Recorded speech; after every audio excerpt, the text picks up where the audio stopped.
What is up, everybody? After a hot minute, the Teardrop Pod is back at it again like a bad habit. And today I'm joined by brand new co-host, the one, the only, Kush. How's it going, Kush?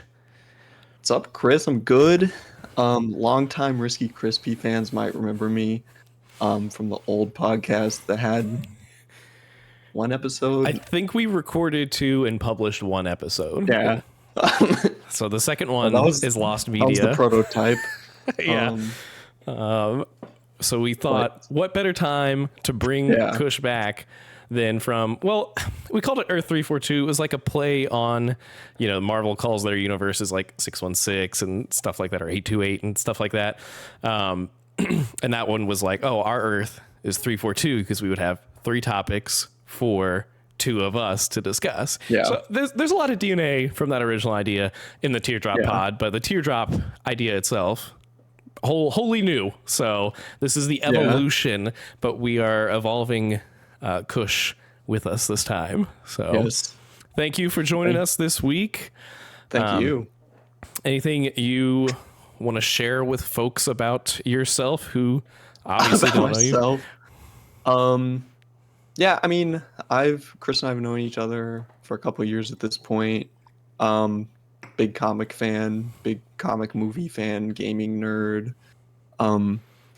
Hopefully I can live up to what Fahad is, kind of set down as the guest co-host bar.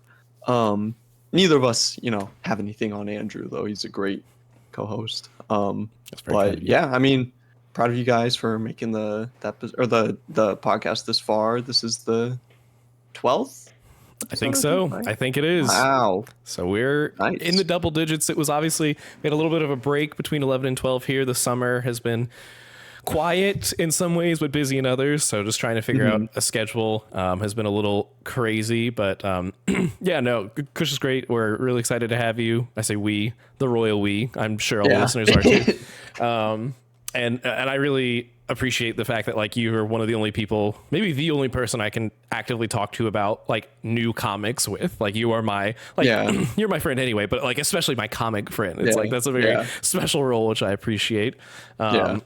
Which is ironic because today's topics all comic book.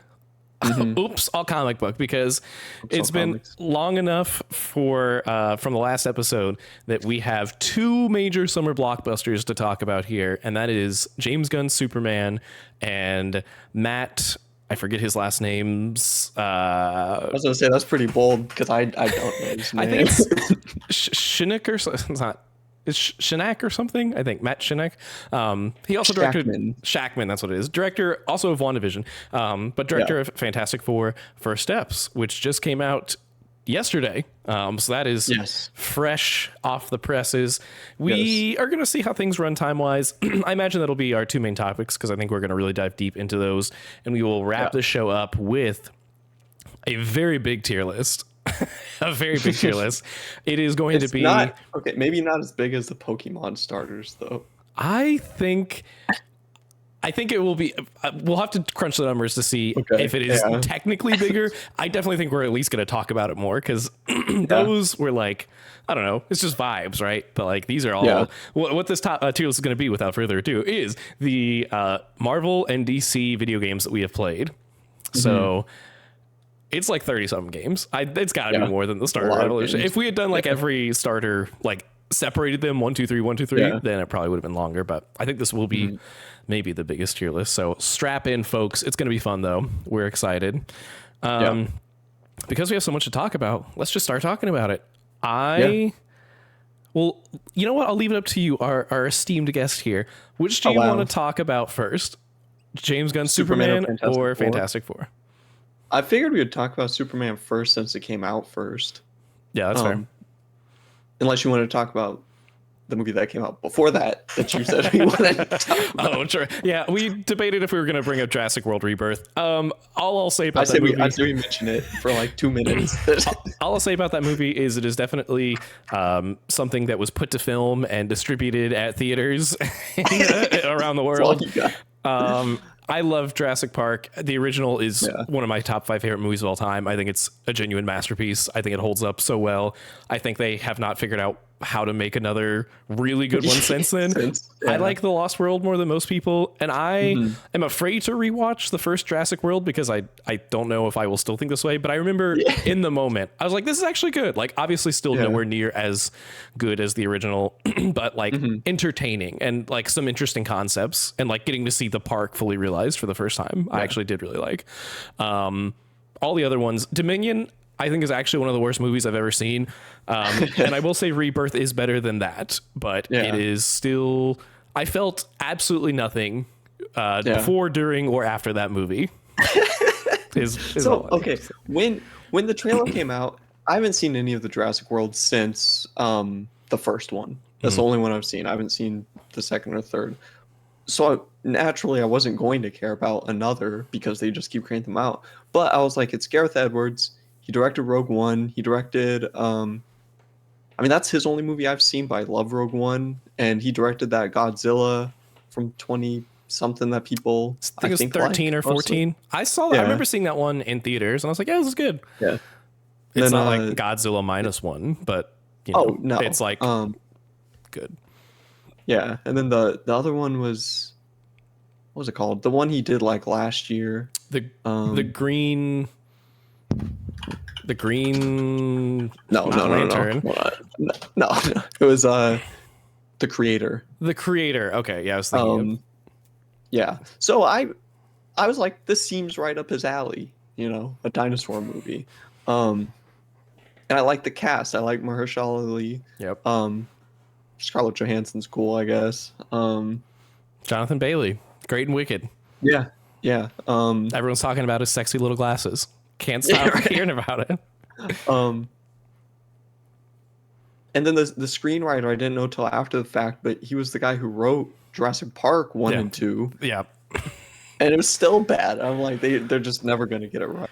I just really not bad, but it wasn't like I thought it was fun. It wasn't good, but I think still enjoyed it enough. It was like I think it's on the verge of bad. I think that it is so mediocre that it's almost bad. Like some of the CGI I thought was really poor.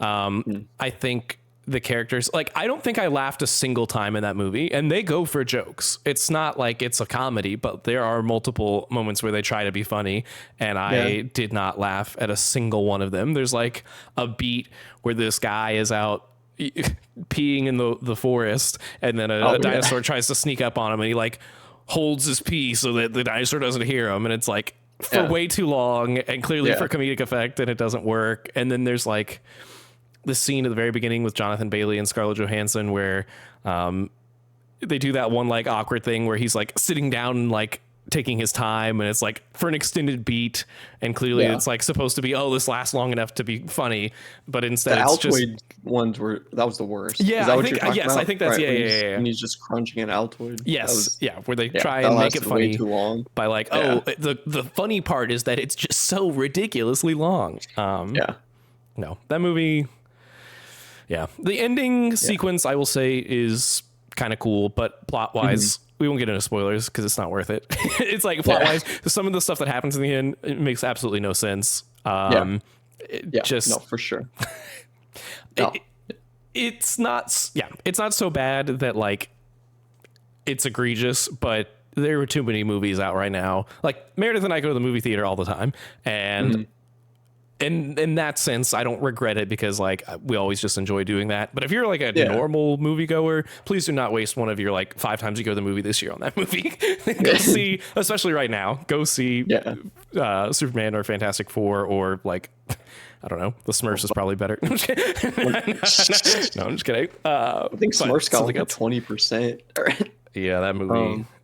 Even Rihanna couldn't say it. I heard was good as well.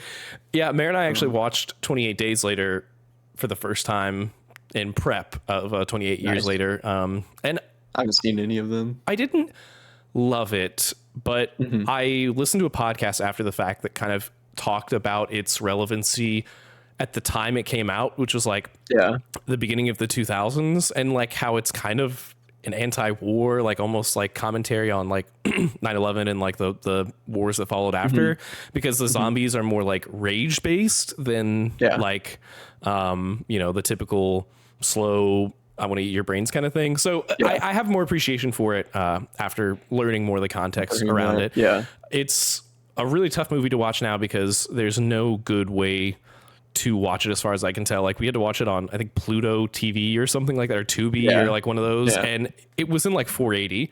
And I thought that was just what it was on their platform. And then the podcast I was listening to is like, no, you literally cannot get a high quality version of this movie like anywhere.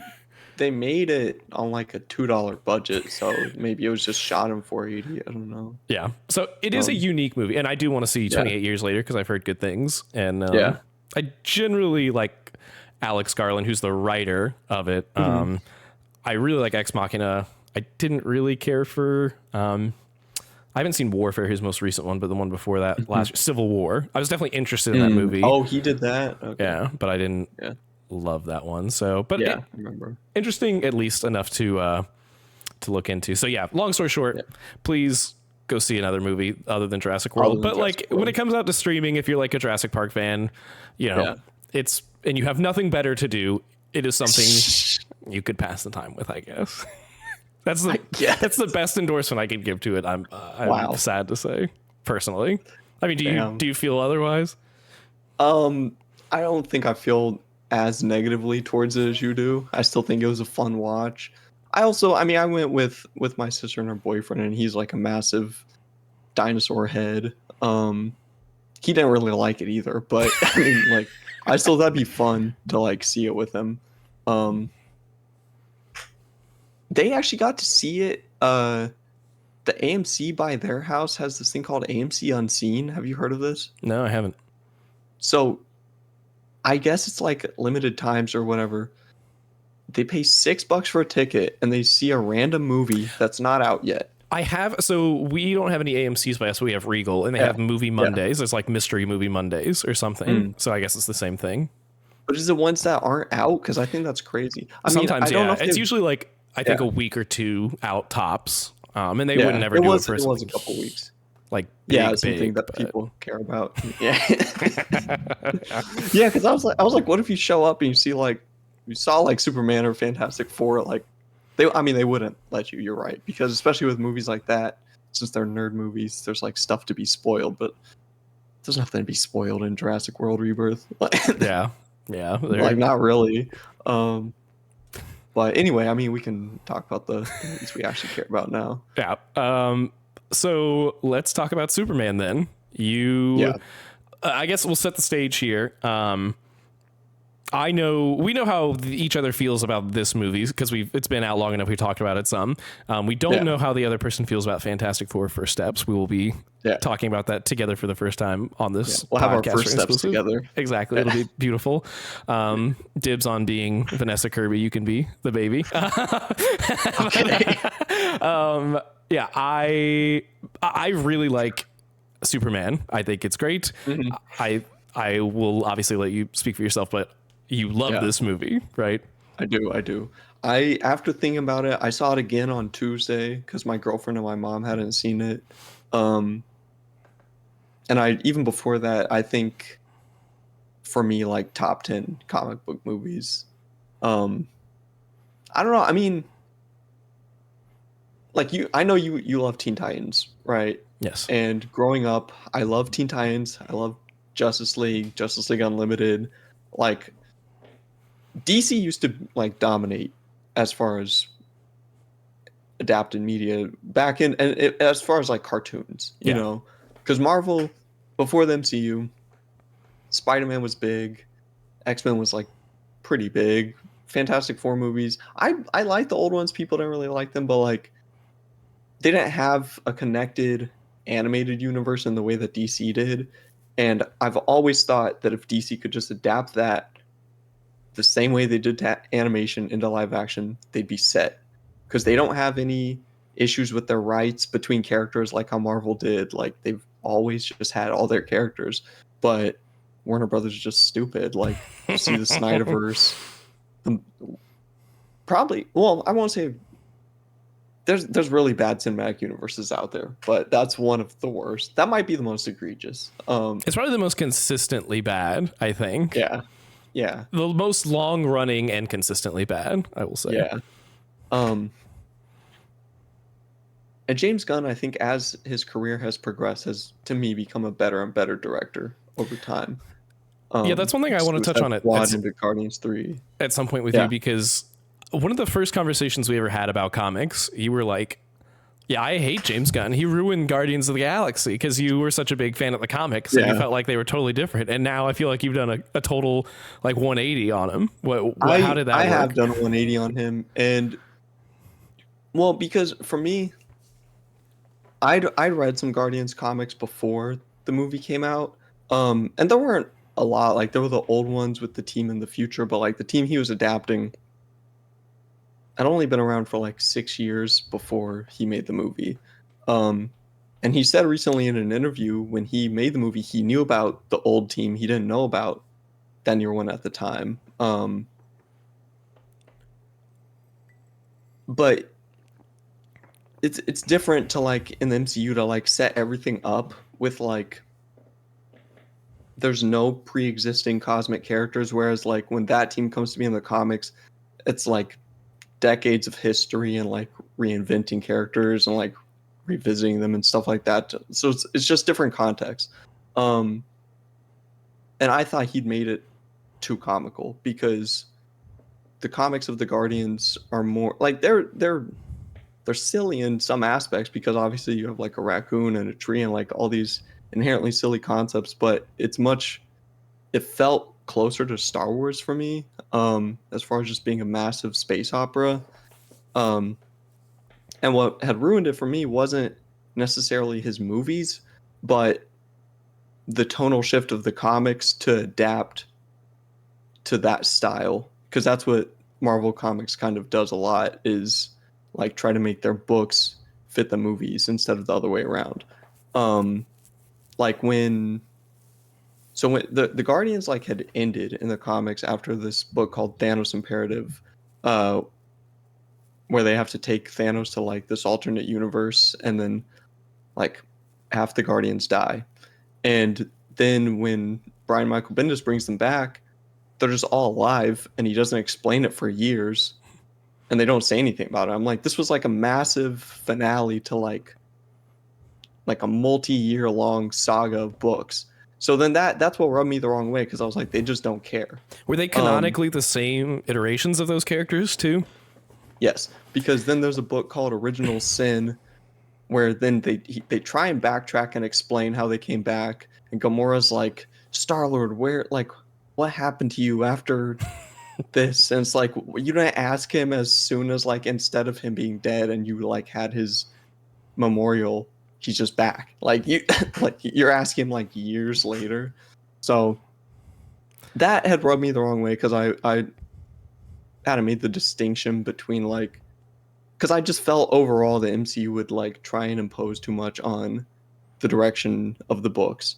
But Guardians 3, I think, just like was such a perfect finale to that trilogy, and like it did Rocket's backstory perfectly, and it made you like feel for all the characters. It even made Drax better, because he was always kind of, to me, one of the weaker points in those movies, because he's just comic relief. But they actually gave him some closure and some like actual little bit of depth, which is crazy. We'll get to this at our tier list, but like, again, not knowing much about the comics, but at least comparing him even to how he is in the Guardians of the Galaxy game, it's like he's still a largely comic relief character, but like his story is so much more fleshed out there, and so it's like you can do it with that character. They don't have to be caricatures of themselves. Which I do think the thing with him.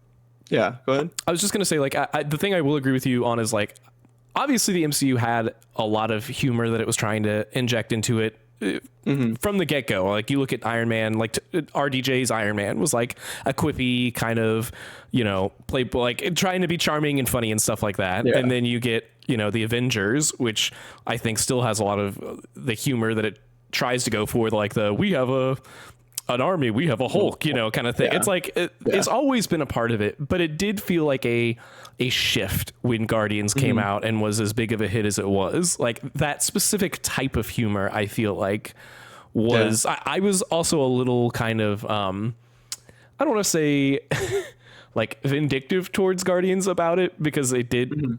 It's so funny. I feel I enjoy Marvel still, the MCU and Marvel as a whole, a lot to this day. And I think that they're doing actually better now with not having the same type of humor, at least in all of their movies. Whereas there was that the internet and people in general, I think, disagree. And at least with their general consensus on how they look at Marvel now.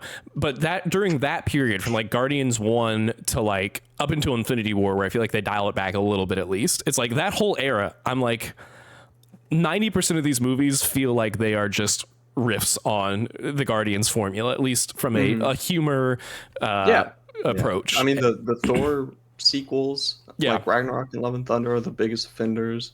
Ant-Man, like Ant-Man movies, definitely. Yeah. Well, I mean, that's what, like, the first Ant-Man was its own kind of comedy, but then it, as you say, it just kind of falls into the same tropes. And that, I mean, that happened when they lost Edgar Wright and got Peyton Reed instead. But I guess to tie it all back to Superman, it's like James Gunn obviously is, you know, taking a different approach somewhat to the DC side of things, but how much of James Gunn do you see in Superman, and is that like a good thing or a bad thing to you? Because I was actually having a conversation with someone else today where I was like, I still see a lot of James Gunn in this movie, which is like, I think 90% a good thing, but a 10% like, okay, there's a lot of these joke styles that I've heard before. This, you know, some of them maybe not hitting. I mean, most of them do, but like, I mean, I thought it was fully James Gunn, like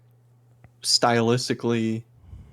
He didn't hold it back, but it didn't feel like it felt like James Gunn does Superman, but didn't feel like James Gunn Superman, and you're just gonna picture it as like that, like with a negative connotation or like any other. It's not like Superman in the style of Guardians of the Galaxy, you know, because he paid a lot of homage to Silver Age DC, to like the Richard Donner Superman movies. They interpolate the score, which is kind of funny because in the past when they've done that, it's felt kind of cheesy to me. Like they play his score when Superman shows up at the end of Black Adam. I was like, why are you playing a different Superman's theme song right now? But in the context of this movie, I think that they composed it well enough that like it felt like nostalgic and paying homage without like, but it also felt new. And the way he did like all the other characters who showed up, I thought fit in really well. They all look cool. One of my biggest things about comic movies in general, and I appreciate about this one, was like he just calls them by the superhero names. They're not like oh, the devil of Hell's Kitchen, or like or what they call him, like the Man in Black. Where's Daredevil Kitchen Strays, bro? No, okay. That's just the one I always think of. Arrow was a bad offender too, and that's DC. That was the worst. I'm like, you can't call him Green Arrow. Just like calling him the Arrow is cooler to you than that was like Titans, that show versus Teen Titans. It's like, come on. I mean, to be fair, Titans is also a book, and like they are a little bit older, I guess, in that. But yeah, I mean, I don't know, like they're just like, this is Superman, this is Mr. Terrific, this is Green Lantern, Hawkgirl, Metamorpho, or they call him the Element Man, which he's also known as. So like, he just paid a lot of respects. James Gunn is a comic fan and talks about comics, and that was kind of the biggest thing that did build my hype prior to it is like all the DC projects he's doing. He's told us like the books that he's most inspired by, and like he'll reference them, the cast will reference them. I'm like, good, they're actually like understanding the characters. Like Nicholas Hoult, who I think killed it as Lex Luthor, like has talked about the comics he's been reading. David Cornsweet talks about a lot of the comics. He's also a huge Star Wars fan. Yeah, I've seen that. Like. He's a big nerd. He did like an attempt at an R2D2 impression, which was very funny to watch at one point. Yeah, I think that I agree. You can tell he's passionate about this, and that comes through. I think the way that I look at it is that it's James Gunn being James Gunn, but with more restraint than we're used to seeing him have. Like, he still has his little musical needle drop with one specific sequence, which we'll like clearly say when we're going to go into spoilers. At this point, we're still non-spoiler territory, but we'll say before we get into spoilers. But you know, he has like a needle drop moment where you kind of get to watch this, you know, musical number happen. You know, like, is very much associated with the Guardians movies. And you get like his very specific visual flair, I feel like, with the camera work, with the choreography of some of the fights. I mean, it's the same cinematographer he's had for Guardians 3, and I think they work really well together. I think they might have also done the Suicide Squad. Yeah, all of those movies, like, I feel like there's a connective tissue and like at least one or two of the big action scenes, if not, you know, the moment to moment shots. And so, yeah, I like all of that stuff. For me, I think my, to kind of, again, bit more big picture here, the difference, I guess, on why I think I really like this movie versus loved it was that I do think that there's still some of that James Gunn humor that it's like, there's a lot of jokes and I do like most of them, but there's enough of them that aren't hitting for me that I find a little distracting. And I think there is one sequence that I can get into when we get into spoilers that didn't super work for me. And it's a kind of extended sequence. And so that's why I think it stands out more, like, not to be super nitpicky. And I think the sort of, I do really like Nicholas Hoult as Lex Luthor. I'm actually kind of a Nicholas Hoult hater. Like, I don't really like him in many things that he does. Oh, really? I think I've only really seen him in this and X-Men. I like him in X-Men. I've seen him in X-Men. I've seen him in The Menu. I've seen him in this now. I've seen him in Juror Number 2, I think, which is like this other drama. So I've seen him in like regular stuff too. And there's just something about his acting style that, I don't know. It just doesn't always work with me. There's something about it that it distracts me. I don't know if it's like I can feel like I can see him acting or whatever, or what. It's just a preference thing, I think, ultimately. But I think this is one of his best roles so far. I think he really he committed. He shaved his head. Exactly. Dude, it's crazy to me that he was in the running to be Superman. Like him, like I wouldn't have seen him as Superman. I like him, but I heard that the casting was like, I think he auditioned for Superman, and I think he was like number 2 or something like that, or 3. He was like a top contender, and then when they gave it to David Cornswell, they offered him Luthor instead, and it's like, obviously, you know, seeing him bald, that helps it make more sense now, but like, I just cannot envision him ever being Superman. That's such a weird thing to think of, but I can't get into the specifics, I guess, without getting into spoilers, which we can, but I guess, do you have any more general thoughts on the movie before we get into spoilers, as far as like what about it? Well, I mean, I think it was great overall. I didn't really have that issue that you said with his humor. And I mean, I haven't seen Guardians 2 in a long time, but I remember that being an issue with that movie was James Gunn humor. Even in the Suicide Squad, I love the Suicide Squad, but there were a couple moments where I was like, it's a little too James Gunny. But I don't think I felt that way with Guardians 3 or Superman. Maybe at this point, maybe I'm just used to his directing, that, like, you know, Dude, you've been indoctrinated. That's crazy. Maybe, yeah. But I mean, I still thought it was great. Maybe the best Superman movie. I mean, it really makes Man of Steel kind of pale by comparison. I'll be real. Like, that's the other thing. As far as the story and like the characterization. That's the other thing for me, is like, I just don't have the love for Superman as a whole as I do for a lot of Marvel characters. Like, I didn't grow up watching. I've never seen the Christopher Reeves one that I know is like the most beloved one. You've never seen those? No. The only Superman movie I'd seen before this. Okay. 1 and 2 you have to watch. It's John Williams' like score, dude. Oh, I know. I know the theme. Well, yes, of course. But, wow, I can't believe you haven't seen them. Yeah, you need to watch those. So like, I don't have, and I didn't watch like I know that they're good, but like I didn't watch a lot of the DC animated stuff. So like growing up, Superman was just never my guy. I didn't really care for the Man of Steel movies or obviously Batman versus Superman. It's like that generation of when we were growing up, that was the most like mainstream iteration of that character. My preconception before that was that, you know, oh, he's kind of boring because he's just so overpowered and like the one weakness is just this kryptonite thing. Like I have turned as I've gotten more into comics, like I'm reading Absolute Superman right now, which is like a version of him where he doesn't have the benefits of the kind of family love that he gets to experience in all of the other universes with the Kents and stuff like that. And so I'm really loving that storyline and I really like this movie. So it's like, I know the character can be well done, but I do think that part of my impression of, you know, I can acknowledge my bias from Marvel. Like I am so ingrained in that world, those worlds at this point, those characters I love so much and I have for so long that it's like, it does. Sometimes it works against them because like I have these preconceived or, you know, expectations of what I want those to be.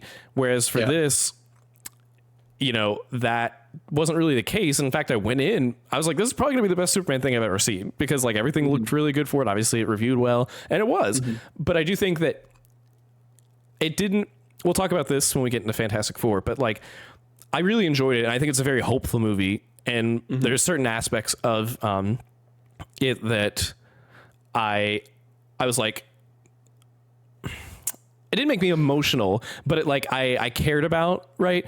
But if you're talking about things that like made me like, for me, emotional resonance is king. Like the things that make me feel something deeply is like how something goes from either really good to great or like great to like incredible for me personally. And it's like, I really, really like this movie, but it didn't have that moment where something really deeply emotionally resonated with me. And I think that's probably where that slight difference is, but it really just comes down to preference, I think, because, and again, history with it, you know, nostalgia is a powerful thing.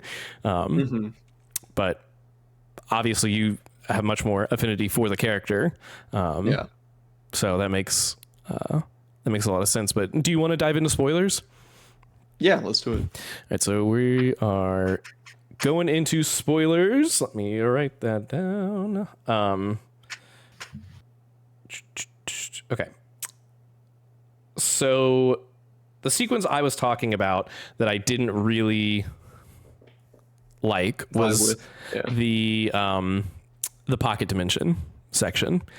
I think again, I try to not get too nitpicky, not too many like, you know, I understand there has to be a certain suspension of disbelief. The sequence where Metamorpho is in the cage with him, his box. And they make a really big point to be like, hey, if we see you doing anything funny, his daughter dies. We're watching him. We're watching you the whole time. We got eyes on you. And for like what feels like a really extensive amount of time, him and Superman are talking, and not only does he stop doing the kryptonite thing, which you think would have like gotten the people's attention, he takes the time to make his own like form of source of sun. That's true. And like nothing happened. In fact, people by them are also like shouting like, hey. It's like there's a long time there that it feels like they give him to work with. The stupid baby should have. Yeah, the baby should have been done so. Dude. So, like that kind of took me out of it. And just the visual identity of that area, like the weird like floating river that was supposed to be like a black hole, I just think was visually messy because like they were saying that no one else can touch it, and it keeps looking like the baby, you know, Superman's like trying to hold him up or whatever, and it just constantly to me looks like he shouldn't, like that baby should once again be like Dunzo. Like it, I didn't really like the way that whole thing was visually choreographed. It was messy to kind of follow where they were, how everyone was staying safe and all of that. And the other thing that I didn't love was the Ultraman reveal. Like I wish I feel like from the minute you saw him, you know, the masked version of him, and he was like being a Superman, it was like, okay, well, he's got to be like some kind of clone of him or something. Like it was Yeah. just not a very interesting reveal. I think if they had at least fully committed to like the Bizarro side of it and like maybe had some things throughout the movie that kind of hinted at that, like gave you ideas that there is the sort of Bizarro universe where that kind of thing exists, then maybe that could have been a little bit more interesting.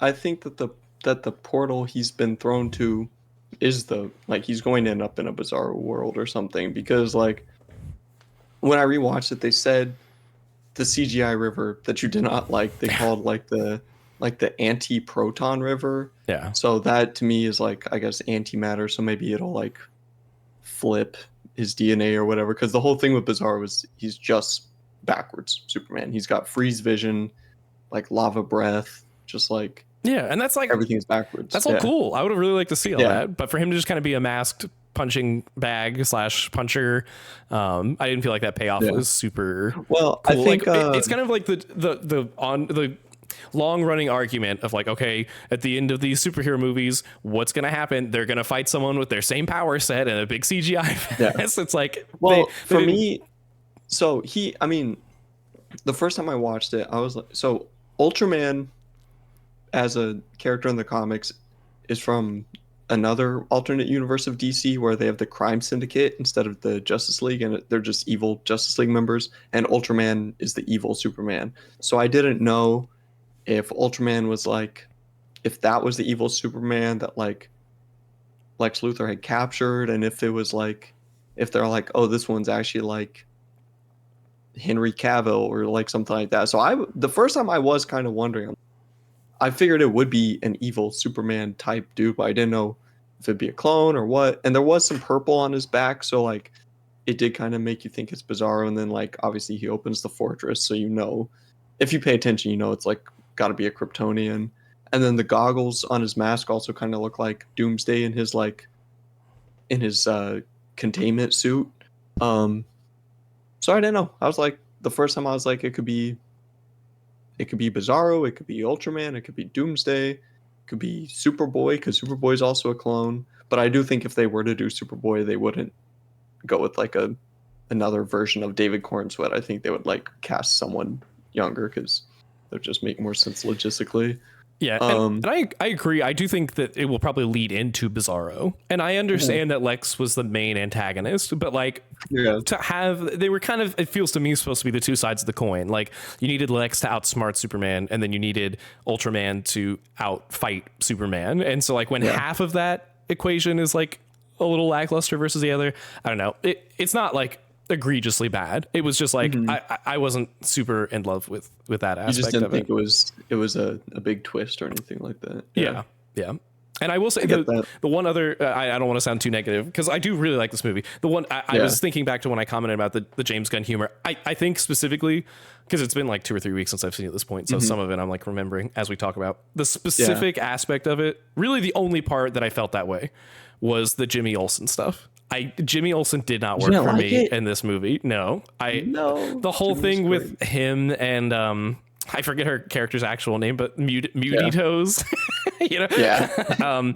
Like that whole thing was just, I don't know, like it didn't work for me. Like I didn't find it funny. Really? I didn't find it believable. It felt distracting to the point that it's like everyone swoons over him. And again, I don't know that much about Jimmy Olsen as a character. Is that how he's typically portrayed, as like a ladies' man? Yeah, that's why I like him. Because, is it like like classic Silver Age Jimmy Olsen is like kind of like an Archie, where it's just like he's just a regular ass dude, but like he's just going on these, like has all these antics and like side quests where like, so it is very classic Jimmy Olsen for it to be like he saves the day by hooking up with like Alexis, like girlfriend or whatever. Yeah, I don't know. It was just like it was a bit I feel like I've seen before in other things, and I've never really found it that funny. And he didn't. That's fair. Obviously, what he does is important for the plot, but it didn't feel important really. Like in the moment, it's like you're just getting texts and stuff, and he didn't even really know what to do with them. So it's like, I don't know, that whole character for me, that was the humor, and it happens enough that I was like, every time he's on screen, I'm like, okay, I know what's gonna happen. Someone's gonna be fawning over him, and he's gonna be like, oh, I don't, and it's like, it just didn't. Well, I mean, it was really only her, and then like the other girls who were talking to him were like hookers on the street. Yeah, or like the girls at the Daily Planet, whatever. It's more for his specific interaction with like the Lex Luthor's girlfriend that happens multiple times, and it's like you're supposed to believe that like she's some I did like it more the second time around, because the first time I was kind of with you, because at first like you see her just doing all this stuff and it's like, what is she doing, like taking the selfies and then all these antics or whatever. But then when you watch again and you like know what's coming, I feel like it kind of played better for me, at least. Because I was like, oh, okay, like this is leading to that and everything. And I don't know, I definitely liked it more the second time around. The first time I was like kind of iffy on it as well. That's really the end of my negatives, though, and I don't want it to come across as, you know, like I do really like this movie, and I think in the grand scheme of things, those are small nitpicks for the most part. But did you have I think anything that you didn't? Did you have any aspects of it that didn't work for you? There wasn't anything like glaring.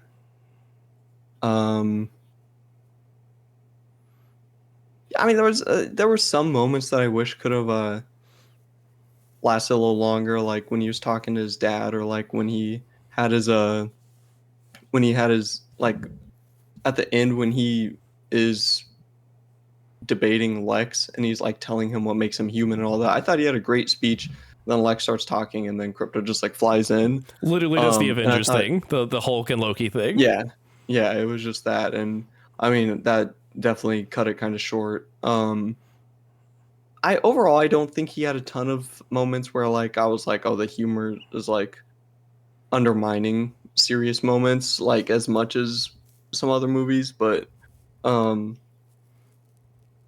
I mean it was a little fast paced or cut short at points, but I still thought like overall everything read well. Like I got more emotional the second time watching the parents scene with him. I thought that was really good. I think it's one of the best parts of the movie. Like you said, I wish we got more of it. Yeah. I wish we got more of that, and I wish we got more of him and Lois, because dude, their chemistry is so good. They are so good together. Yeah. When they kiss at the end, that honestly made me like, I mean, it wasn't like a super emotional moment, but it was a good payoff, because like earlier in the movie they have their fight at her apartment. And you know, they patch things up and she sees him doing the right thing throughout the movie, but like it was just a good like reunion of the two of them at the end. Because they do have really good chemistry. So yeah, hopefully we get more of them. I thought all the side characters are great. I thought Mr. Terrific killed it. Like his fight scene was awesome.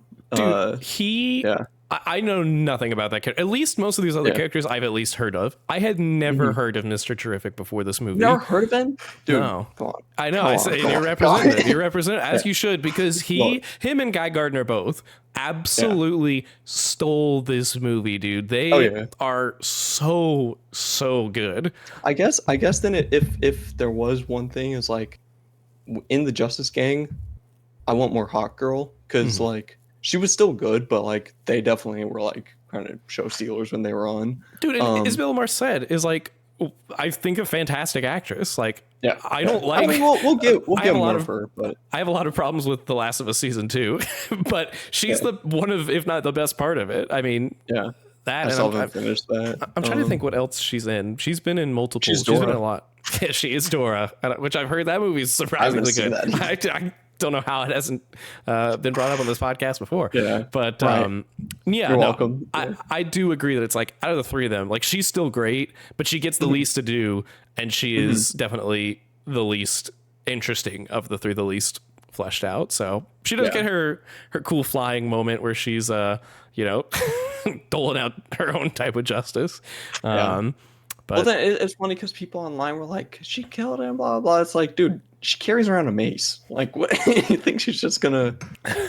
Because she literally says, I'm not like Superman. And it's like, no, not all superheroes are going to be like that. And that was something some of my friends had commented on too, was like, we need to see in whatever projects come up next. Like, I mean, Peacemaker season 2 is next, but like whenever they want to talk about it, like her killing that guy, like there needs to be some consequences. Like, no one's saying he's a good guy, but like the whole issue in the beginning was that Superman intervened in there, and then she just goes in and just kills him. So it's like, you know, something happens. Which at that point they had already started their assault on the other country, but it's like there needs to be, they need to mention that. I feel like that's something that And has gotten messy over time with superhero movies yeah. in general. It's like you have the characters like Daredevil who, like, it's a core part of their identity that they don't kill, right? And so it's only a big deal if it's someone like that. And then like with almost everyone else, it's like they do these things that like they're not explicitly showed as murder or something like that most of the time, but it's like Yeah. they're probably killing people, and it's like we don't really we kind of just brush it off for the most part. I just think it's an inconsistent thing across superhero movies in general these days. I feel like that they only want to make it matter in specific moments. Yeah. So that is a tough thing, because I mean you could also make the argument when they have that line about Superman torturing that guy by like holding him up against a cactus. You know, it's like that's still probably morally wrong, right? But it's like, you know. You have to make those calls, I guess. So yeah. Yeah, I mean, yeah, I'll be interested also to see like where they take this like Justice Gang thing, because the whole thing with that was like Maxwell Lord, who's played by Sean Gunn in this movie, who was Pedro Pascal in Wonder Woman 84. Which I didn't remember till recently, because someone like there was a post about it and how he said he's never gone clean shaven since that movie because he hated how he looked.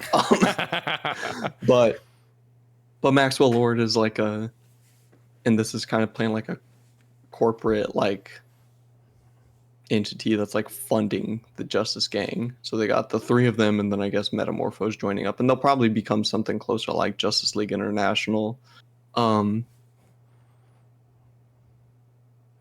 But yeah, I mean, I think all the side characters are great. Like Nathan Fillion also, like he's played Hal Jordan, the main Green Lantern, like a lot of animated movies. So it's cool. And I mean, he's like close with James Gunn as well. Because he was originally supposed to be Wonder Man. Did you know that? I didn't know that. You're talking Like about the MCU show that's coming out this year. Yeah, he was supposed to be that character in originally Guardians 2. And then like they're like, oh no, he'll be in the holiday special, he'll be in Guardians 3, and then he is in Guardians 3, but as just like that security guard or whatever. Yeah.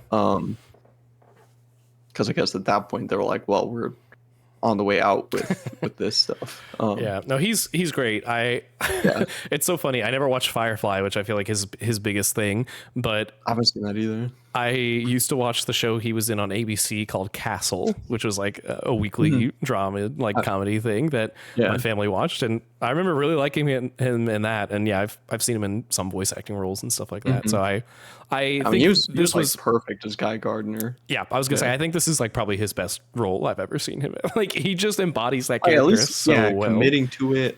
Looks just like him. I've seen people be like, "Oh, it needs to be more of a bowl cut. It needs to be more red." I'm like, dude, for how much more bowl cut can you get? Yeah. Like they nailed it. Yeah, I mean that's what I love most. I think is tonally how it is, because it has like Gunn's action and style, but it has a lot of like Silver Age goofiness to it too. And then Mr. Terrific fight scene again is great. Like he puts down like the orb around Lois, and then when I rewatched it, I'm like, dude, he starts his fight scene by like doing a combat roll into a left hook. Like he has all this tech, but he still just like punches a dude, and then it's like throwing all the T spheres at him and whatever. And you know, he's very Yondu coded. I will say that. I was like watching some of him manipulate the orbs. I can see that. Yeah, I didn't think about that. I was like, I kind of like him more than Yondu. As far as like, yeah, he's a much more likable character. But his power, action wise too. But yeah, because Yondu has like the one arrow versus like his whole like army of orbs. Or whatever. Yeah. Well, that's what I was gonna say to you earlier when you said you didn't know who Mr. Terrific was. He was one of the supporting characters in Justice League Unlimited growing up, and like he's great in that. He's great in everything. He was always in a like Justice Society or Justice League, and he is kind of the Reed Richards of the DC universe, like Mr. Terrific, Mr. Fantastic. They're both like the smartest characters. And he there's actually a comic called The Terrifics that's like, have you seen or heard of it? Mm-mm. No. So it's got Mr. Terrific, Plastic Man, this character called Phantom Girl, and Metamorpho, and it's like a DC Fantastic Four kind of like parody homage. So I don't know, it's cool. They might. I wonder if they would do. Well, I don't know if they would do that, but like they have Metamorpho now. The Supergirl cameo was great. I was gonna say, yeah, I'm excited for her movie. Like getting wrapping up, I guess, our final thoughts here. The two things looking forward, I was gonna ask about was, one, what was your thoughts on the Supergirl tease? Because I don't. Again, it's a character I know very little about. Yeah. That portrayal of her seemed a little abrasive to me, more so than what I have thought I've known about her. Like, I know I've heard him say that the basis for her movie is going to largely be Woman of Tomorrow, the comic, I read that like 2 weeks ago. Which is like, it's about her essentially coming to terms with the trauma that she experienced watching Krypton like be demolished, basically, right? And like her losing her purpose, and so she goes on this like bender, basically, right? Well, not to spoil. Don't like spoil the whole thing, obviously, but just like no, I won't. But in the comic, she goes to. It's funny. I was explaining this to someone like right before the movie came out. She goes to a planet. It's her 21st birthday, so she can legally drink. I guess. In other planets, you can drink whenever. But probably. I was gonna say, do those rules apply in intergalactically? That's what it says in the comic. So she goes to this planet, and it's under a red sun, as they say in the movie. So they don't have their powers under the red sun because Krypton was under a red one as well. And then so she can drink and like actually feel getting drunk without like her Kryptonian powers, like just preventing that. So in the movie, maybe they will make it more like that, and maybe that's what he was going for. But in the comic originally, like she was just kind of celebrating her birthday. But here, like in the movie, Superman says like she likes to do this and go to like all these planets or whatever. But then I also kind of like it how then they're like, actually Crypto is her dog, and that's why he's like misbehaved. Because you think about it, and you're like, well, if Superman had a dog, it'd probably be well behaved. You know, like. Which we also haven't really talked about him, but Crypto was great in this movie, I thought. It was great. I've seen a couple people say he didn't look believable or whatever. I was like, I thought he looked like, because I think he might have been CGI the whole time. Yeah, I think so.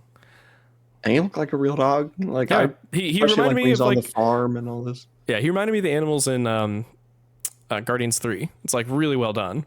Yeah, like, that was not an element of the CGI that I had any issues with. The other thing I wanted to ask about going forward was, obviously we get a Peacemaker cameo in this movie, which got a big pop in my theater. But okay, so maybe you can clarify this. The Suicide Squad, James Gunn's movie, The Suicide Squad, not the terrible one with Will Smith and all of them. That is not canon, but Peacemaker is from that movie, then got his own TV show. Yeah, and he's that was in the same universe that is about to get season 2, and this is that Peacemaker, but he's now coming to the DCU. I think they're going to explain. Well, I'm almost certain they're going to explain it. Because I only watched like the very beginning of Peacemaker. I plan to watch the rest of it. It didn't super click with me, but like it was one of those things that I was like, I was watching it without Mare because she didn't want to watch the Suicide Squad movie because she hated the first one so much. It's like, it's different, it's good. But you guys should watch those ahead of Peacemaker season 2. I was going to rewatch them. They show something in the trailer that teases that it's going to explain what happened. Okay. Because it's, again, I'm not going to spoil the Suicide Squad.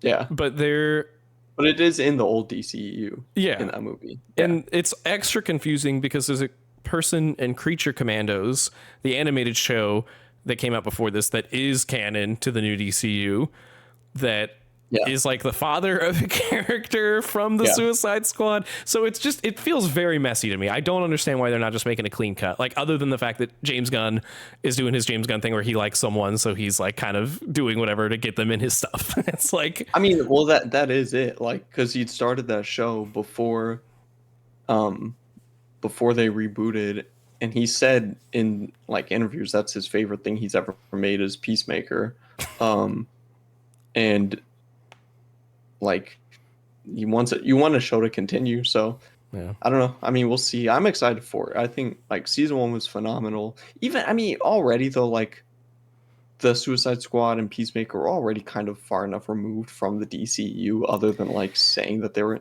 like, Well, yeah, Harley the Quinn Justice is League the big shows up. problem, and like the Amanda Harley Quinn's a big Waller. problem in the movie. Yeah, but I think they're keeping Viola Davis as Amanda Waller anyway. I don't know if the Waller show or movie or whatever got canceled, but like they were going to have one, and I think if an actor is good enough in the role, they can just keep them like carried over. Because I think she's great as Amanda Waller, right? Like Jason Momoa, he's much better fit as Lobo than Aquaman. That was So the get thing I was that. going to bring up, though. It's like, again, maybe it's not a big deal, but like, it's. I mean, obviously, Marvel's doing it with RDJ as Doom. It's like you can recast Yeah. people. I get it, but it's like, I don't know. How confusing is that to the general population who doesn't follow these things as much? I wonder. It's like maybe not the don't know. Lobo one To me- specifically, but it's just the elements that add up after time. Because Yeah. isn't Blue Beetle also going to be carried over? He did say he said that was the first DCU character. See, what does that mean? It's just I just wish they were like a little bit more cut and dry with Look, some of it. I get that, but he also came in a very messy time for the company and was like, I honestly kind of like what he's doing better, because if they were like, we're relaunching again and like put everything on that, it's like if it failed, then like no one would care, or if like I don't know. I think it's better to just be like, hey, we're putting this out. This is our next show. This is our next movie, and then like people watch them and it gains because they've lost reputation because their stuff is so trash that like they have to slowly be like, here's something good you can watch. And then, you know what I mean? Oh, it's just like I don't. But I get what you mean. But at the same time, I feel like Marvel sometimes will like kind of do the opposite, where they over-explain stuff, and it's like sometimes you just gotta let the audiences like figure it out for themselves. Yeah. Like if the story's good, if the movie's good, I don't think it's that big of a deal. My mom laughed at the Peacemaker cameo, and she doesn't even know who he is. So, Well, there you go. No, I don't know that it's a problem. I just the Peacemaker part of it specifically, even as someone who follows it, like I follow this stuff way more closely than the average person, and I'm still not really sure of what's going on for some of it, which I don't think is a great sign. But I think the potential solution, which there is, you're right in the sense like there is no easy answer. It's like there's no clean time to do it. There's always going to be stuff that was in production that it's like you have to figure out what to do with. But it's like if they stick to what they're saying, which even this seems like it's up in the air at this point about Matt Reeves' Batman being its own thing, it's like, okay, well then if that can be its own thing, why don't you just keep Peacemaker its own thing? Like you don't have to completely shut everything off, like, but just make they don't also all have to be connected. In some ways I almost think that would make them better, because then you have more freedom. But and then at some point, if you wanted to do like a Infinite Earths kind of thing to pull them in at that point, then maybe it would be a bigger event or make more sense. But I don't know. We'll see how Peacemaker season 2 does it. You should watch season 1, because I also need to rewatch it, but someone had mentioned that there is an element in that show that they can expand on to explain how it works. Like there's something they do, because they have pocket universes in that show, which is where he introduces that concept, but to a different degree. So I don't know. We'll see. In the trailer, I only watched the first episode. Well, okay, no. I'm not gonna tell you. Okay. You have to finish the show before you complain, dude, because they do show something in the trailer but I'm not gonna say it because you haven't seen season 1 yet. Yeah. So. Well, it was one of those things where, again, Mary didn't want to watch Suicide Squad, so she wasn't going to watch this. So it was the rare case of a show that I'm watching by myself. And so the odds of me finishing one of those are very low. And it just happened to be one that I was like, I didn't have the time for. But she liked Superman enough that I'm hoping. I keep bringing up the Suicide Squad. I was like, you should watch this. It's pretty good if you like Superman. And then we can do that. And then we can do Creature Commandos. But we're just such an MCU family. It's like, that's already... Creature Commandos. No. It's like such of a commitment to keep up with all this stuff. It's like, we got to pick and choose in some cases. But... No.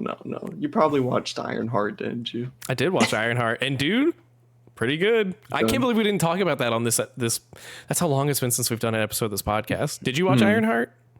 No, I haven't seen it, dude. Because they're not sure in their shows. They put them out. They're like, oh, here's 3 episodes. Here's 3. It was the weirdest release schedule they've ever done. I will give you that. 3 and 3. I don't know why you did that, because that show and Echo, they both had shelved for so long. Like Ironheart finished production like years ago. So it's like that's just what's always tough for me with MCUs. Like when they're not even confident in the project, so it makes it hard for me to like be like, oh, I want to check this out. You know, I really liked Ironheart, and that's it good. Definitely has a strong finale in multiple ways. So we'll have to talk about that on the podcast at some point, because we'll have to do an updated MCU or did we do the MCU TV one, or did we do just Phase 5? I think you did Phase 5. I don't remember if you did a TV one or not. Yeah, we'll have to update that. You might have done both. I think we did do both. I think we did do both, actually, because we were trying to figure out we were going to split it up, because if we did it all at once, it was going to be too much. But I think that's a great segue into our next topic. Unless, do you have any other final thoughts on Superman? Anything else you wanted to say that you haven't yet? No, I think it was a great start to their new universe. Well, I guess Creature Commandos is the first official DCU project, which you should watch, but I think it's a strong start going forward. Yeah, great movie. Yeah, really great. Fantastic Four First Steps. We both watched it yesterday. It's been about 24 hours, so we've had time to let it all sink in. Yeah. How about this? Like I said, we haven't discussed our thoughts on this. I'm going to count down from 3. I'm going to do 3, 2, 1, and then we just say what out of 10 we would give this movie. Does that work? Is that a conversation starter? I haven't come up with a number. We'll come up with one real quick. Fine. Okay. All right. You got it? Yeah. I got it. All right. 3, 2, 1. 9 out of 10. Okay. Good. I loved this movie. Yeah, I loved it too. I think this... I'm so glad you said that. I was so scared that we were about to have to go ahead on this. I was like, please tell me you like this. I think this movie is really special. When I was talking earlier about like emotional resonance is king for me. Like, again, we'll start this conversation non-spoilery. I was shocked how emotional I got at certain parts of this movie. Like, I really think the family dynamic works so well with them. We were talking about how good Superman, how well they casted Superman. I think all of the cast in Fantastic Four First Steps is perfect. I was blown away by Pedro Pascal, because I mean, I love him as an actor, but I was just unsure as Reed Richards, like when they cast him, because I'm like, he doesn't look like how I picture Reed. And I mean, it's also, you can't picture someone like stretching or whatever. But like, also, I mean, later versions of Reed, he's got like a big beard, and I don't know if Pedro Pascal would have like a big full beard.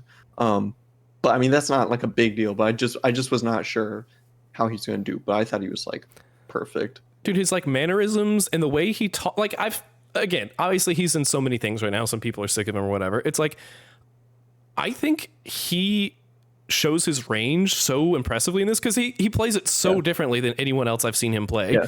Like, he has like such believable mannerisms, for lack of a better word, about how he vocalizes his thought process, and the kind of logical side of it that comes with certain burdens to him as a human being, and all that I think he handles super well. I won't say a specific number because I don't know if people consider that a spoiler. There's very little action in this movie. There are very few action scenes, and I think that's a really good thing. I agree. They're space adventurers. They're not action superheroes, and they never have been. And most of their comics aren't really like big action. It's like they captured the enthrall to those characters, which is like, you know, they in the beginning. Well, okay, sorry, we're not spoilers yet, but like just the sci-fi exploration element is what makes Fantastic Four like intriguing, and the family. So it's like that's how they've always been so well received, like when they were really popular back. And that's what I love about both this and Superman is like these are some of the oldest comic characters within 2 weeks that have had they're phenomenal characters that have had bad movies, you know, like over time, and they're like just both getting like really, really strong movies, especially after a time where people are finally like, dude, just give us like brightly colored, goofy costumes, like just commit to what you're adapting. Yeah. And then they do, and then it's great. Dude, the visual identity of this movie is fantastic. Like, I love how this movie looks. Like, the retro future style they commit to is just so unique. And I think that's a benefit of it being a separate universe from the main MCU. And I hope that they can carry that into the main MCU when they make their way over. But even as just like a one-off, it just makes it feel so fresh to me. Like, and it makes sense because, like I said, it's the same director of WandaVision. So it's like you give him just an even bigger budget to do something else. I mean, that's why I want to remember his name better, because like I want to keep an eye on him now, because Matt Jackman? Something like that.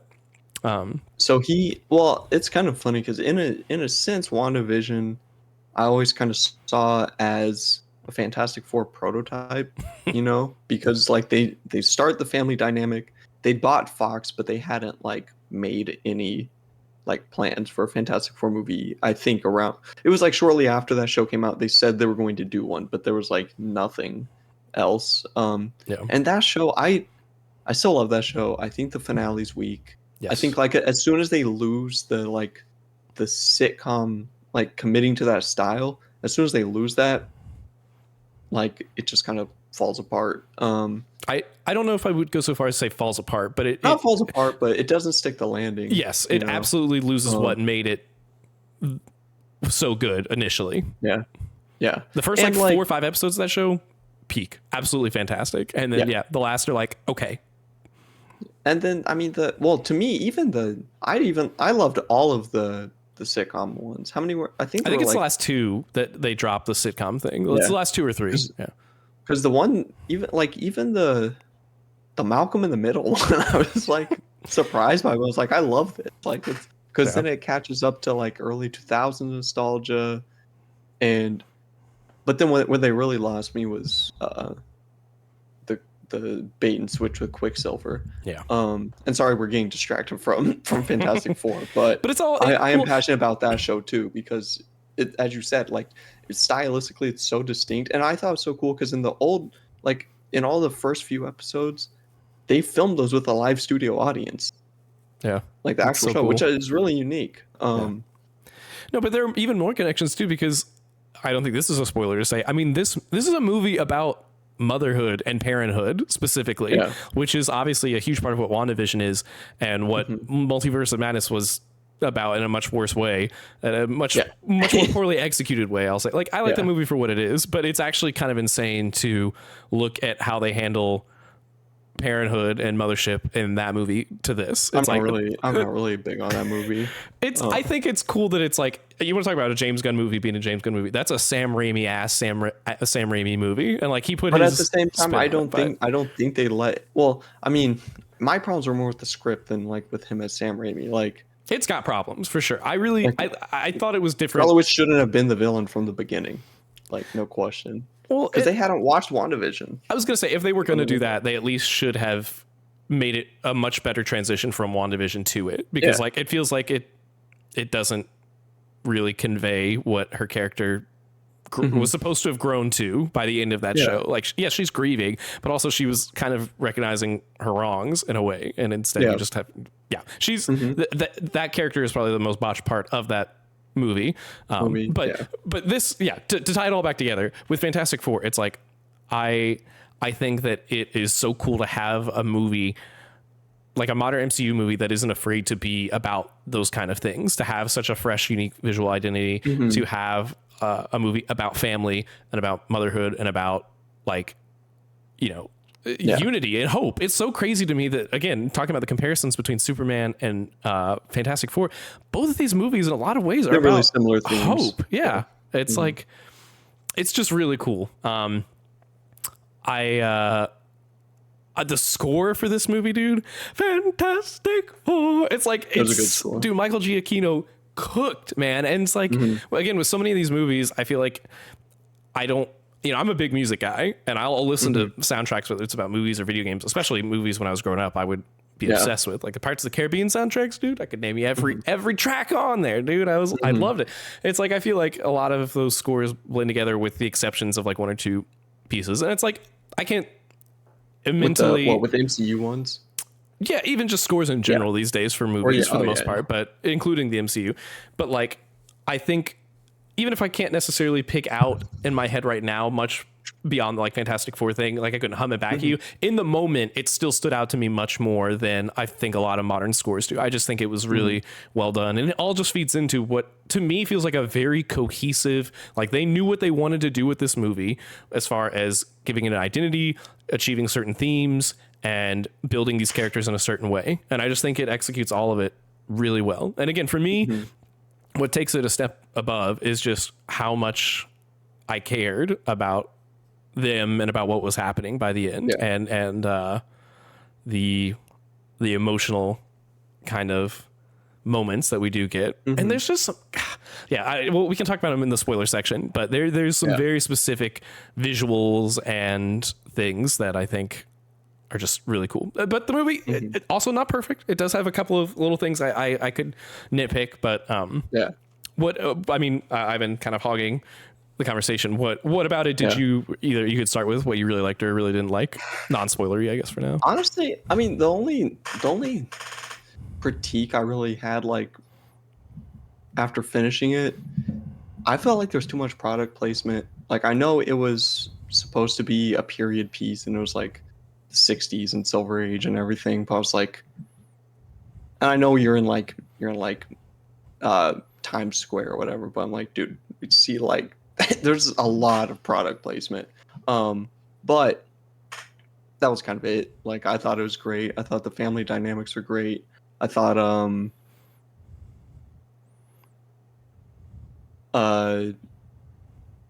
mean, the villain looked incredible. I don't know. It's probably not a spoiler. I don't think so. That's what I was trying to decide too. It's like, I'm pretty sure it's in the trailers. Well, it's also like, again, we talked about this with Brave New World, and one way it totally ruined that movie was like, okay, the popcorn bucket, literally his head. Okay, so I feel like so you probably know. Yeah, Galactus is the main villain. Galactus and Silver Surfer are like the antagonists. But with Brave New World though, he's just at the end, right? Like, this villain is that's what I was. This is not a Brave New World. I've hated enough of that movie. I still hate that movie so much. But like, that's why I was like, in real time, I was like, well, that was a popcorn bucket. This is a popcorn bucket. It's weird, Oh, there was a Red Hulk one. Yeah. There was like literally just to like his fist was, I think, the popcorn bucket. So again, just you knew what was going to happen. But so Galactus, I think, is pretty well known that he's the villain. Yeah. That's one of my actually main critiques of the movie is I don't think he's like really poorly handled like they do with some MCU villains. I do think they failed to capture how powerful and the scale of what Galactus is supposed to be. I think we never really. I kind of disagree. Well, because like in the comics, which he can change his size, I know in the comics, but like they don't really emphasize that. I think they're kind of trying to. Here, I think here it seemed like he was. Well, okay, I don't want to get too spoilery. I don't. Yeah, I yeah, don't know if we're crossing the bars there, whatever. yeah, But I think we'll go ahead and say at this point we will get into spoilers for this. But I guess before we do, safe to say we both love this movie. We both gave it a 9 out of 10, yeah, right? I mean, yeah. it's great. I don't think there are too many other large picture things we can talk about before we just get into the nitty gritty. So let me mark here if spoiler talk begins.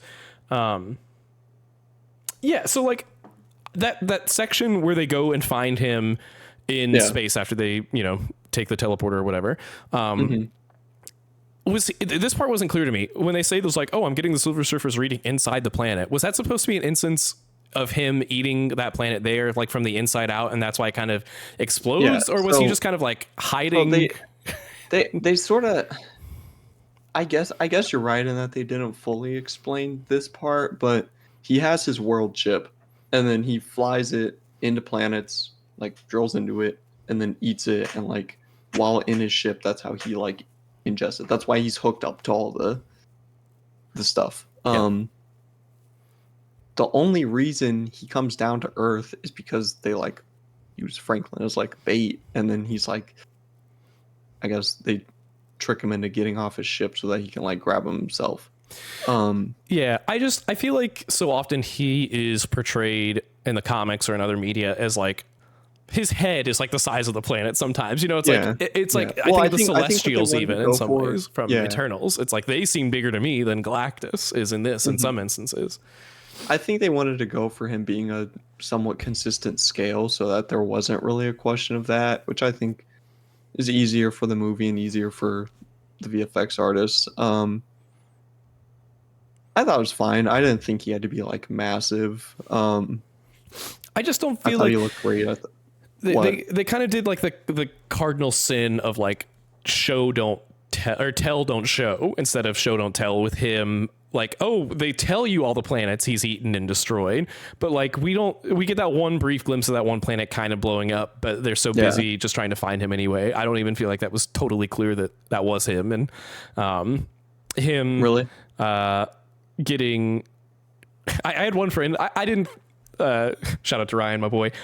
He was saying like he didn't love how at the end Invisible Woman kind of like almost feels like she's soloing him at some points, which I was like, no, the whole team is involved in that. But like, I do think there is an argument to be made that like he never gets to fully feel unleashed, in my opinion, for the tier at which I place Galactus as a villain. I think he's like one of the biggest bads, as far as what he's capable of. And I just don't know that they totally did that justice, but. Well, I mean, I kind of figure he's going to come back in one of these Avengers movies. And I mean, yeah, it's the Fantastic Four. So it's like that. I kind of disagree. I think, I mean, I know like they were like, oh, doing everything they can. Like he didn't kill. I don't think he killed anyone like on Earth. But there's like the part where he's like stretching Mr. Fantastic, and then like he almost kills him if they didn't do the Marvel Rivals team up with Thing the Marvel and Rivals Human team up, Torch. Yeah. And then I mean, yeah, she is really powerful, like pushing him back or whatever, but like she is a really powerful character, and I think the moment was more so to show like the lengths a mother will go through for their child. Oh, 100%. And then she dies. So like, yeah, I said that exact same thing to him too, because I was like, I mean, referencing the stories you hear of like mothers having the adrenaline rush to be able to literally like lift up a car to save their child. It's like, I totally understood what they were going for there. I think it's less of a critique on what she's capable of versus like not necessarily showing what he is capable of. I still would have been okay with that end result maybe if I had just seen some instances of him maybe showing off a little bit more, but I still think he's cool. I still think he's well done. Yeah. It's just like, I also do think, again, if his whole motivation is supposed to be, I'm so haunted by this hunger, this, and that's why he's going after Franklin for the power cosmic. It's like, I wish that we had seen him devour more other than just like Reed's screen show, oh, that planet's gone and that planet's gone. That's true. It's just, I mean, you would have had to see them like fly around to the worlds to see that though. Well, and I feel like they almost get close to it with playing all of the recordings of the civilizations being destroyed, but then they make it more about the Silver Surfer than they do about Galactus, which we haven't really talked about her yet. I think she was fantastic in this movie. She was really good. Her rendition, like her little speech, I herald his beginning. I herald your, like, so good. Yeah, that was really good. The actual surfing that you see her do, like in the wormhole and on the magma, I was like, dude, this is so sick. It's like, again, some of the best choreography I think of MCU's stuff in a while. Yeah. Well, I guess to what you're saying about like when they make that moment about her with all the recordings, that is the whole point of the Silver Surfer, though, is like he or she will like fly around to these worlds and then herald his like impending doom. And it's like most of the time, if it gets to the point that he's there, they're just dead, so it doesn't matter. Like they're not going to be complaining, but they're like, it's the recordings of them complaining to her or like, begging for help or whatever. And then that's how she has her moment.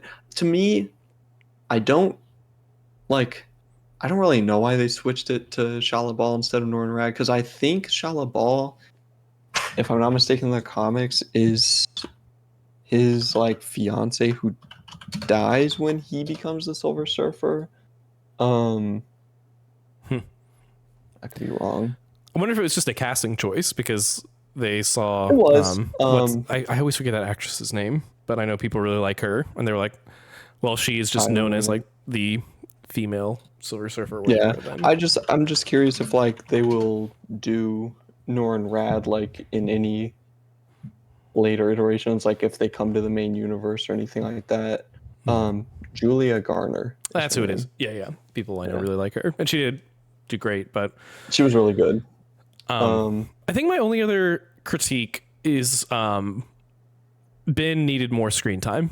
I think Eben Moss Bachrach is fantastic, both as an actor. I love him in The Bear, and I loved him in this, and I loved his portrayal of Ben.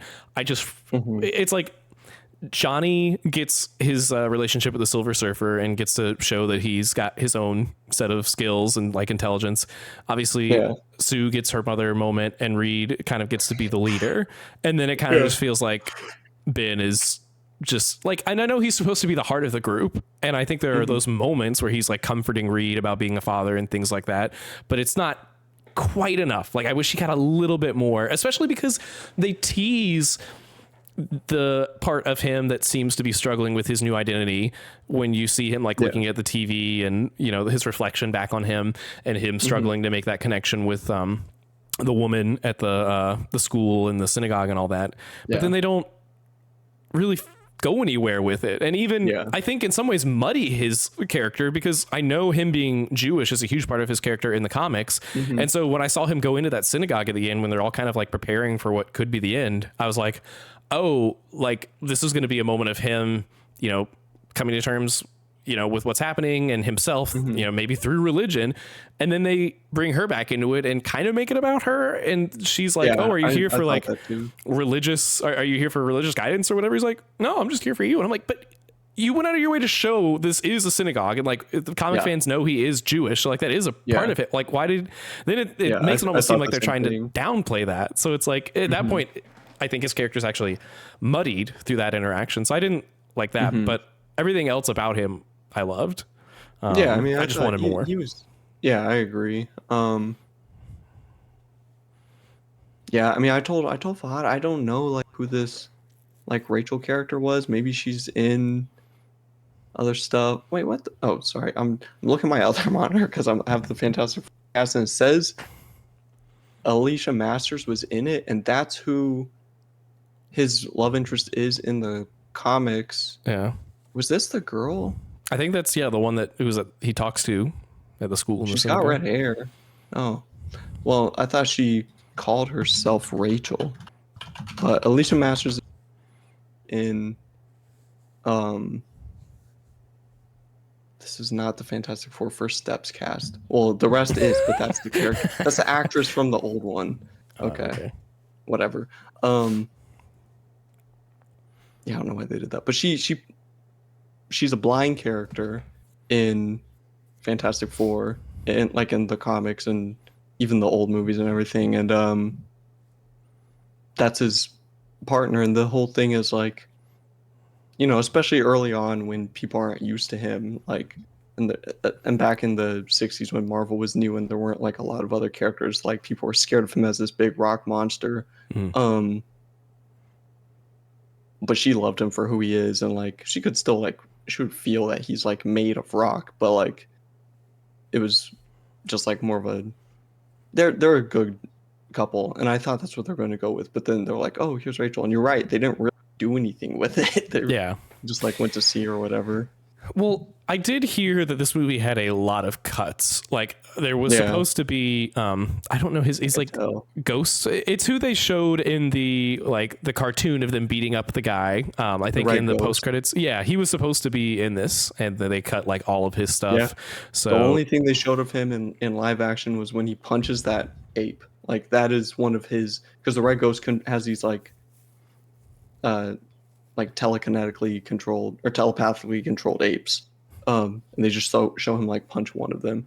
I really liked that post-credit scene, by the way. Like, yeah, people were hating on it. I was like, dude, I liked both of them. The first one, I know, that well, because we don't see the face. It didn't feel like a proper, like it felt like if you're gonna tease that, which everyone was asking, like literally the group I was going with was like, you think we're gonna get RDJ in this? Do you think we're gonna get Doctor Doom? And I was like, I don't know. I don't think so. I hope not, because it's like there's not gonna be enough time for him. $1 billion for him to yeah. Well, someone else said that too, but it's like, this isn't what they're doing with Thanos, where they teased that out over multiple movies. Like the next movie is Doomsday, and if that's the case, then just save his introduction for a proper introduction. I didn't mind that, because it was like, one, cool to see that he is in that universe, which they kind of tease because of the Latveria empty seat when they're doing the Future Foundation thing. But two, that it's like, okay, we know it's coming, that's cool, but you don't let too much out of the bag, is what I thought. But then people were hating on the second one because they're like, oh, what a nothing burger. And I'm like, dude, this is fun. Like, it reminded me I like the second one a lot more than the first, I'll be honest. It's like people have gotten so caught up in these post-credit scenes, and like I do think they're an important part of the identity of Marvel movies. Like I'm glad they exist. Well, I thought we didn't talk about the Superman ones. I thought they were kind of nothing. The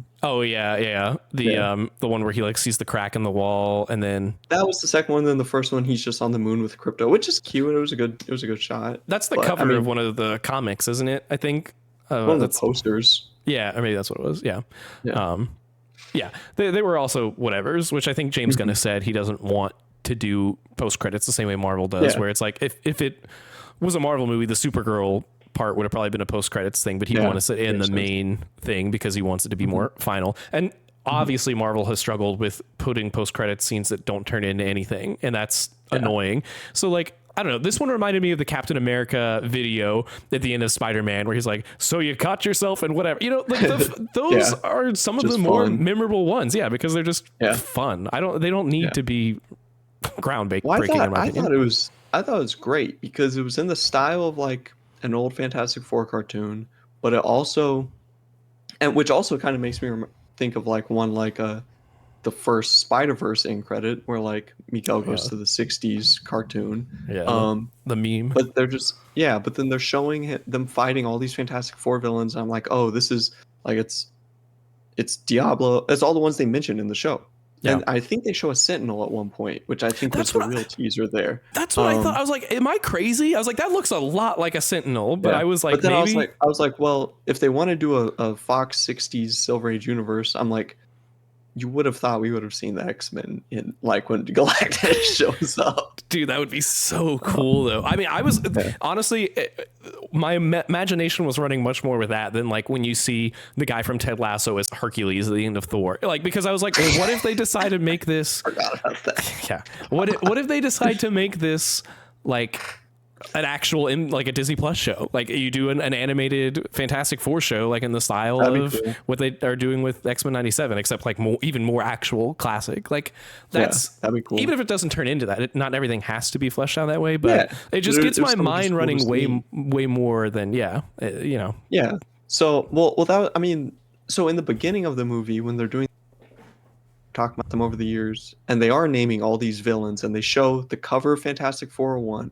which was great. Like when that monster comes out of the Yeah, ground, Giganto. and then they explain, yeah, and then they explain like how, oh, I guess you know that because of Marvel Snap. But Well, I got the comic that they released recently that has like it's an oh, nice. homage to the original F4 like comic, and but like Mhm. it was really meta because they add commentary from like Reed and Sue and like all of the different Fantastic Four, like their thoughts as they're going through certain aspects Oh, of it. interesting. And it's got like all time appropriate ads instead of, the comics these days normally have like coming in August, you'll see the finale of One World Wait, Under Doom or whatever. was it for the movie or was it the facsimile edition?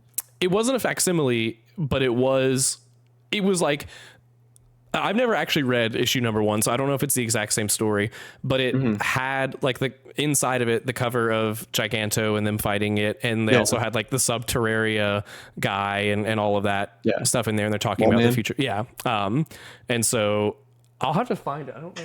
I think it's upstairs right now, but it was somewhere between a facsimile and like a modern retelling of it. It was cool. But it wasn't related to the movie. It was. I know it wasn't. They made a First Steps book. Yeah, I mean, it was in the sense that like it's their characters in it. Okay. So then it is the First Steps book. Okay. Yeah, I think it's supposed to be like a prequel, but like it clearly harkens back to the imagery of the original comic, which is cool. That's cool. Yeah, nice. Okay, well, I do want to check that one out. But yeah, I mean, like they show Giganto, they show Mole Man, they talk about the Red Ghost, and then they show the ape. But then they talk about like like when he's doing when he has all those like flying police cars and everything. Yeah. He's talking about the crime bosses. Those are all his other villains, like the Wizard and Diablo. The Wizard's in Friendly Neighborhood Spider-Man. That's the guy. That's the scientist who's like teaching that class that he does with like. Oh, okay, cool. Yeah.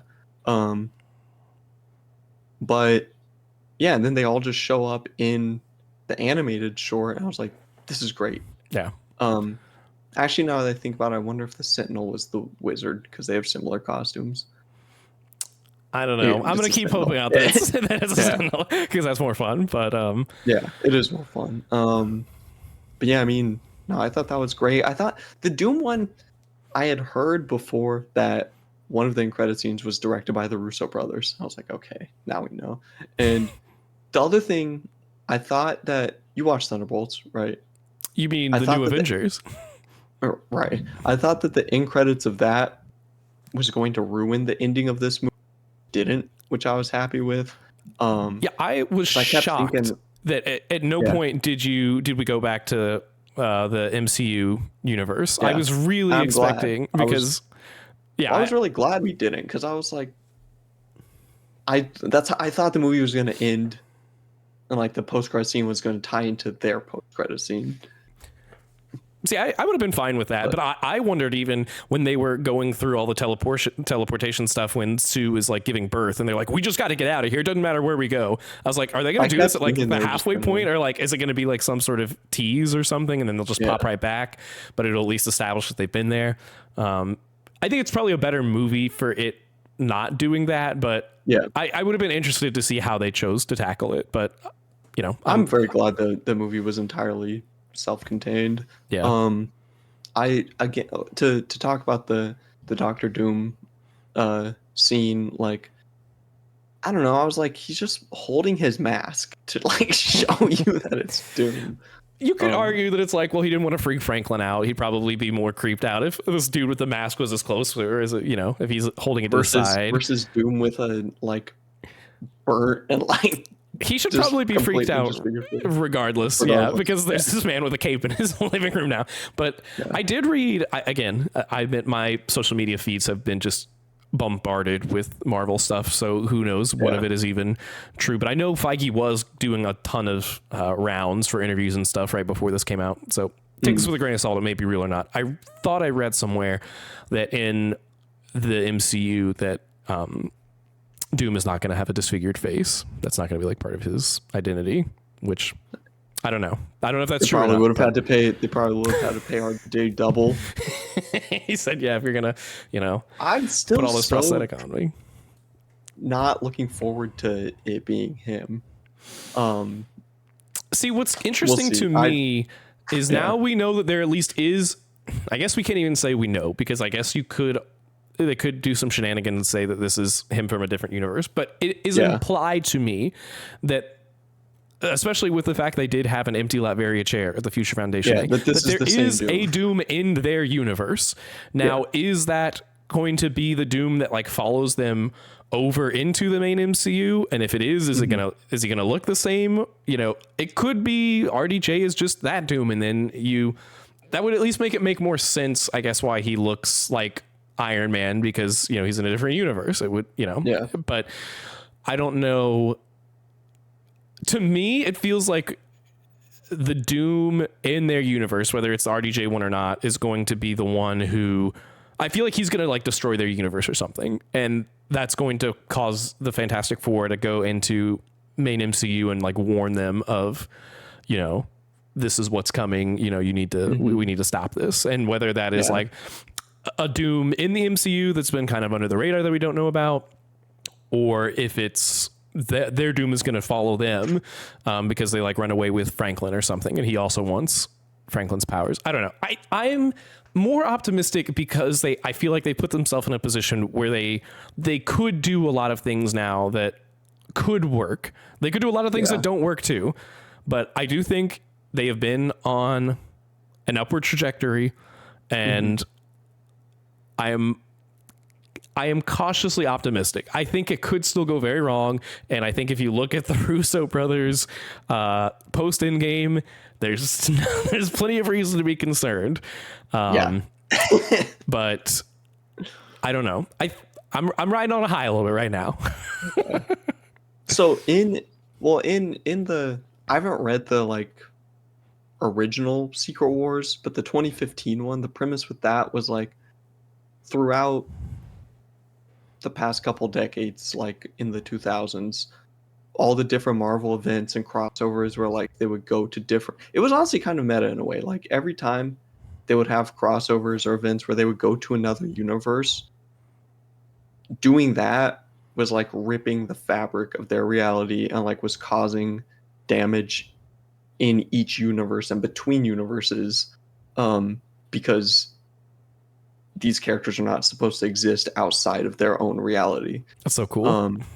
It is. And then the premise with that was then the incursion started.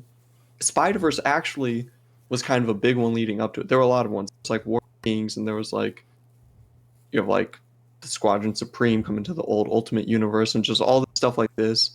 But Spider-Verse was a big one because Spider-Man are jumping from like all these universes, and it like tears the realities. And then they have the incursions, which they've mentioned at the end of Multiverse of Madness, but have never said a single word on what they actually are.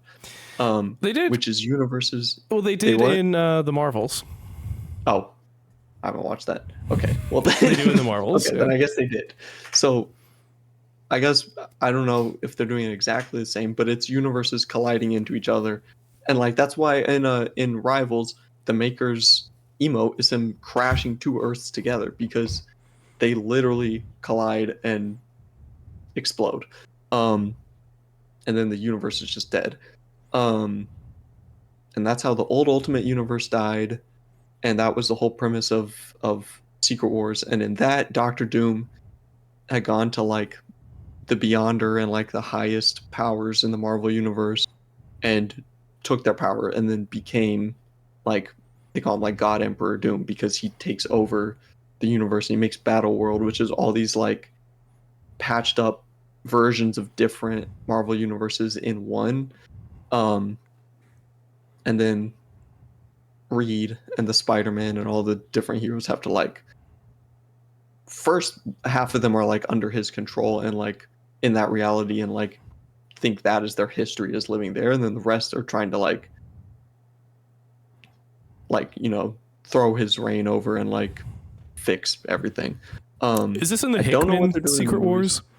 The Jonathan Hickman ones? Because he did the Fantastic Four run leading into this, right? Yeah, so he into did. that. Yeah, so he did Fantastic Four, and he did Future Foundation, like, which is was also a nice reference that they set that up in the movie. So like his books were Fantastic Four and FF, and then he did Avengers and New Avengers, and then that led into Secret Wars. Um, and the bridge that they mention in the movie is also his creation, because in that's how Reed meets the Council of Reeds, because the bridge in 616 he used it to get to different universes. It wasn't for just teleportation, because obviously they could already teleport. They have like mutants and stuff like that. Yeah. But in Secret Wars, it was like Doom took control, and then they overthrow his reign, and then like you have a semi rebooted Marvel universe, still 616, but you have these other characters like Miles and like the one, and that's probably what they're going to do in Secret Wars. Is like afterwards you'll probably have the X-Men, Fantastic Four come in, then call it a day. Venom, maybe, who knows. Dude, we can only hope. But I just don't know what they're going to do with Avengers Doomsday. But it's just tough, because like I don't care about, like, they're calling it Avengers, but all the heroes I care about are not Avengers. Like it's the Fantastic Four and the X-Men. The Thunderbolts are cool, but I don't really. They're not the new Avengers, dude. Like put some respect on my girl Yelena, dude. Come on now. I love her, but as a team, they just feel like a parody of like a superhero movie or team, like, and not even in a bad way, but I think we're in a weird place where we have more possibilities for team ups than we've ever had, and I do think that this is, I remember Civil War broke my brain at the time. I was like, this is crazy, dude. We've got like enough heroes to be fighting each other, and it's like teams on teams. And then it's like, but even in that moment when I was like really not nearly as informed on comics as I am now, it's like in the comics, this is like pages full of people against pages full of people, and in the movie you got 5v5 at like an empty airport. It's like, I still love that movie, but the scale just wasn't there because they hadn't built the universe enough.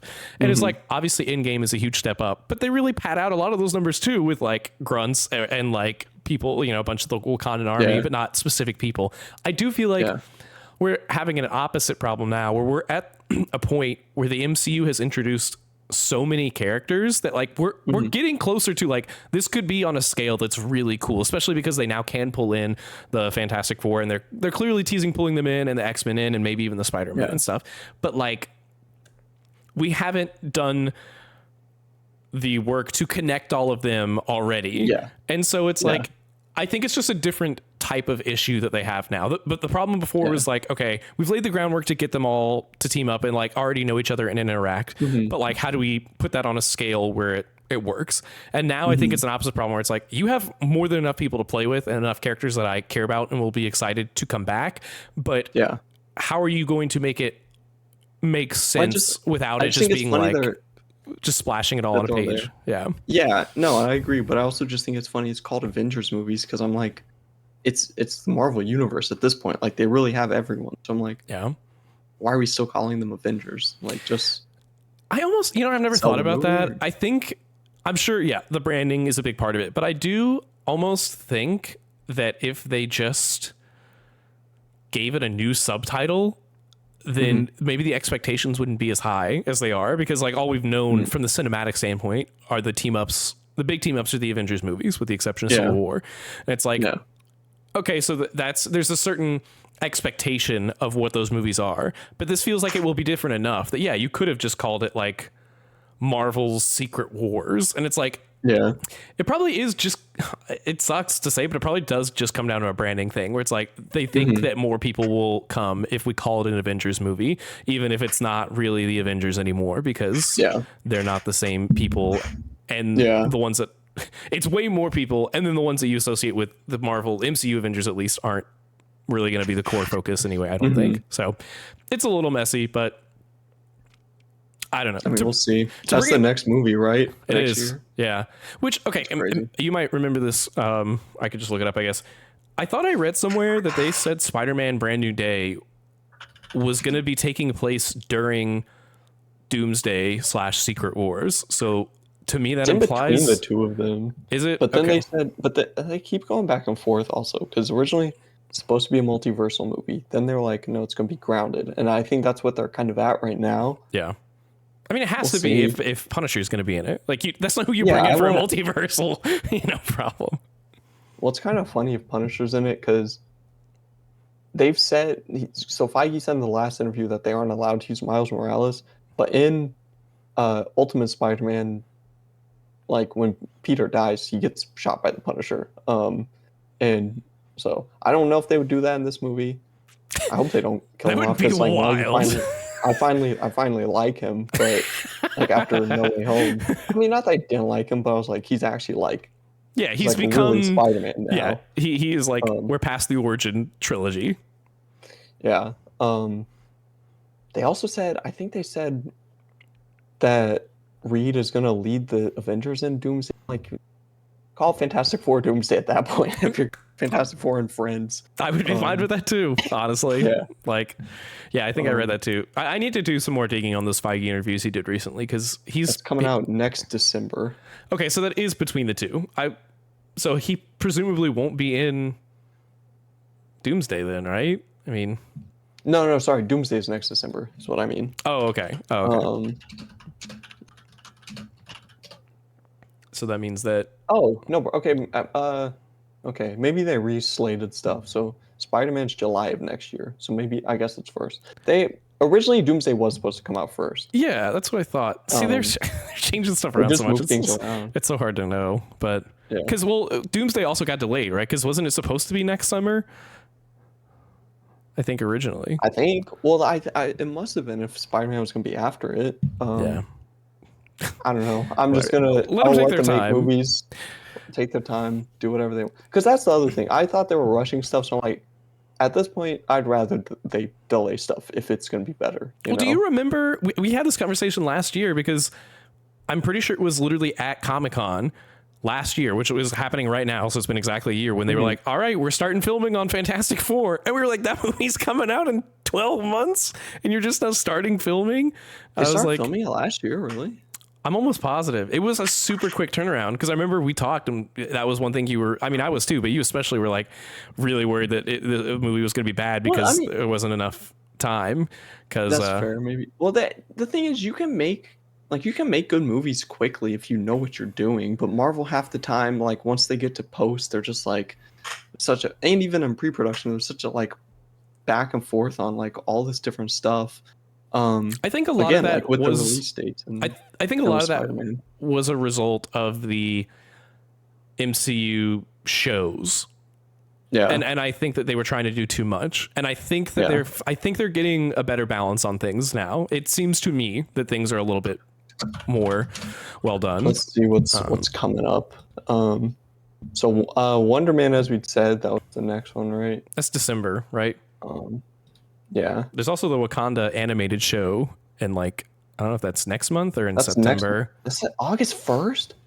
Dude, that's great. There's no way. I haven't heard anything about that except for there was one trailer that played during Ironheart, at the beginning when you watched Ironheart. This said it's 4 episodes, and they're saying that but this still says it's okay. This says on Wiki it says it's supposed to release August 1st, but it also says in production, so that's not coming out. That's coming out. I just don't know. Marvel Zombies was supposed to be October. That's also only 4 episodes. Wonder Man December. Born Again season 2.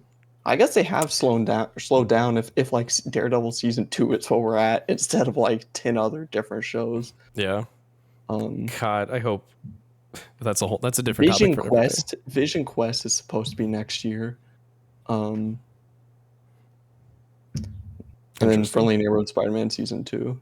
Yeah. They don't have a date for X-Men 97 yet, do they? It's not on here, but it's not even on here. That poor show, dude. I know. Well, season 5, I guess technically. There's a lot coming down the pipe, but to kind of wrap up, I guess the Fantastic Four conversation. Do you have any other final thoughts on the movie? On the actual movie, Yeah, I love. Yeah, we talked about so much other stuff. I know. But Well, and I was like thinking as it was happening, I was like, are we getting too off topic? But I mentioned this earlier. You're like one of the only people I can talk to about the comic side of things too. And so I appreciate us being, you know more than I do because you've been reading more, but I know enough that it's nice to have someone to, bounce what I do know off of. And well, because so much of like what is happening, obviously it's all based in the comics, but the Hickman stuff is more recent, and so it's fun to theorize, I think, because they change it enough that it's like you're never going to know for sure what's going to happen regardless. So it's a mixture it's the biggest, his works are like the biggest influences of their biggest movies, like Infinity War, Endgame, Secret Wars is all going to be based on like what he's been doing. And then this movie, as stylistic in the 60s as it was, like a lot of the story elements took inspiration from his book, as far as like the literal, like the bridge and like the Future Foundation, like all these like actual world building like pieces. But it was great. I mean, I really like Galactus. I like Silver Surfer. Mole Man was a little quirky. Like, I mean, obviously quirky, but like that was one thing I forgot to bring up. I loved him. He was a little hit or miss. I liked him. He was a little hit or miss for me at times, but I thought he was genuinely funny. Dude, he was the biggest laugh in the entire movie for my theater was when he told Johnny, he's like, "Don't be mad at me. I didn't dress you." That was a good one. I really liked him. I want to see more of Subterranea. It's such a cool concept. Yeah. That was, I mean, again, I think my favorite thing about the movie, as far as just like, as a fan, was that same thing with Superman. They've existed for like a few years now. They have like all their villains. Like everything's just established, and it's like, it's a third attempt at Fantastic Four, like as an installment. I like the original two. They're not like crazy, but I still think they're fun movies. I think they're fun, like adaptations of the F4. But like, I mean, Fantastic I've never seen, and I don't know if I ever will. The only redemption that movie could have, I think Miles Teller would be cool to bring back as the Maker. That would be cool. But other than that, like, leave that movie, far behind. But yeah, I loved it. Did you see the premiere? They were showing videos, or I guess pictures, of different actors at the premiere for this movie, and they had like Daphne Keane, I think is her name, X-23, Laura, and they had I think it was Reed, the guy who played Reed in the old movies. I forget his name. I thought he was dead. No, that was the actor for Doom that passed. Yeah. Yeah. But it was like I've never seen Marvel have so many people that weren't in the movie at the premiere. And I kept seeing pictures of them. Random people. Yeah, but they like posted them on like the main Marvel feeds. And I was like, are you supposed to be teasing that these people are going to be in this movie? And they weren't. So it was like, fine. I was like, what the hell is Laura Kinney going to do in Fantastic Four? I was like getting kind of worried, honestly. Yoan Grufford, I guess is how you say his name. Yeah. But, yeah, what a movie. One other question I wanted to ask you to wrap up. What did you think? We both, I think, loved Reed. I absolutely loved Vanessa Kirby as Sue. Loved Eben Moss-Bachrach as Ben. I just wish we had more of him. Yeah. What did you think of Joseph Quinn as Human Torch? He was good. I thought he was really good. I really liked all his flying sequences. They looked cool. Yeah. I did think it was a little funny most of the time when he was flying around. He wasn't in costume. He was just like in clothes. Yeah. Which I guess like at that point I was like, okay, they probably just made him all these fireproof clothes. Yeah, I thought that same thing. The reason I ask, I haven't read a ton of Fantastic Four comics, but the ones I have read, plus from what I remember from the old movies, which isn't, I think the only of the old ones I've seen is the original, and even that I don't even know if I saw it all like at once. I feel like it was on TV at one point, and I like watched it, that version of it. I wasn't really liking Johnny very much at the beginning. I was kind of finding him annoying, but then I thought back to all the iterations I have seen of him, and I'm like, wait, he kind of is an annoying character. I feel like Honestly, I thought he could have been more annoying. Okay, so I mean that feels like true to who he is, Yeah, right?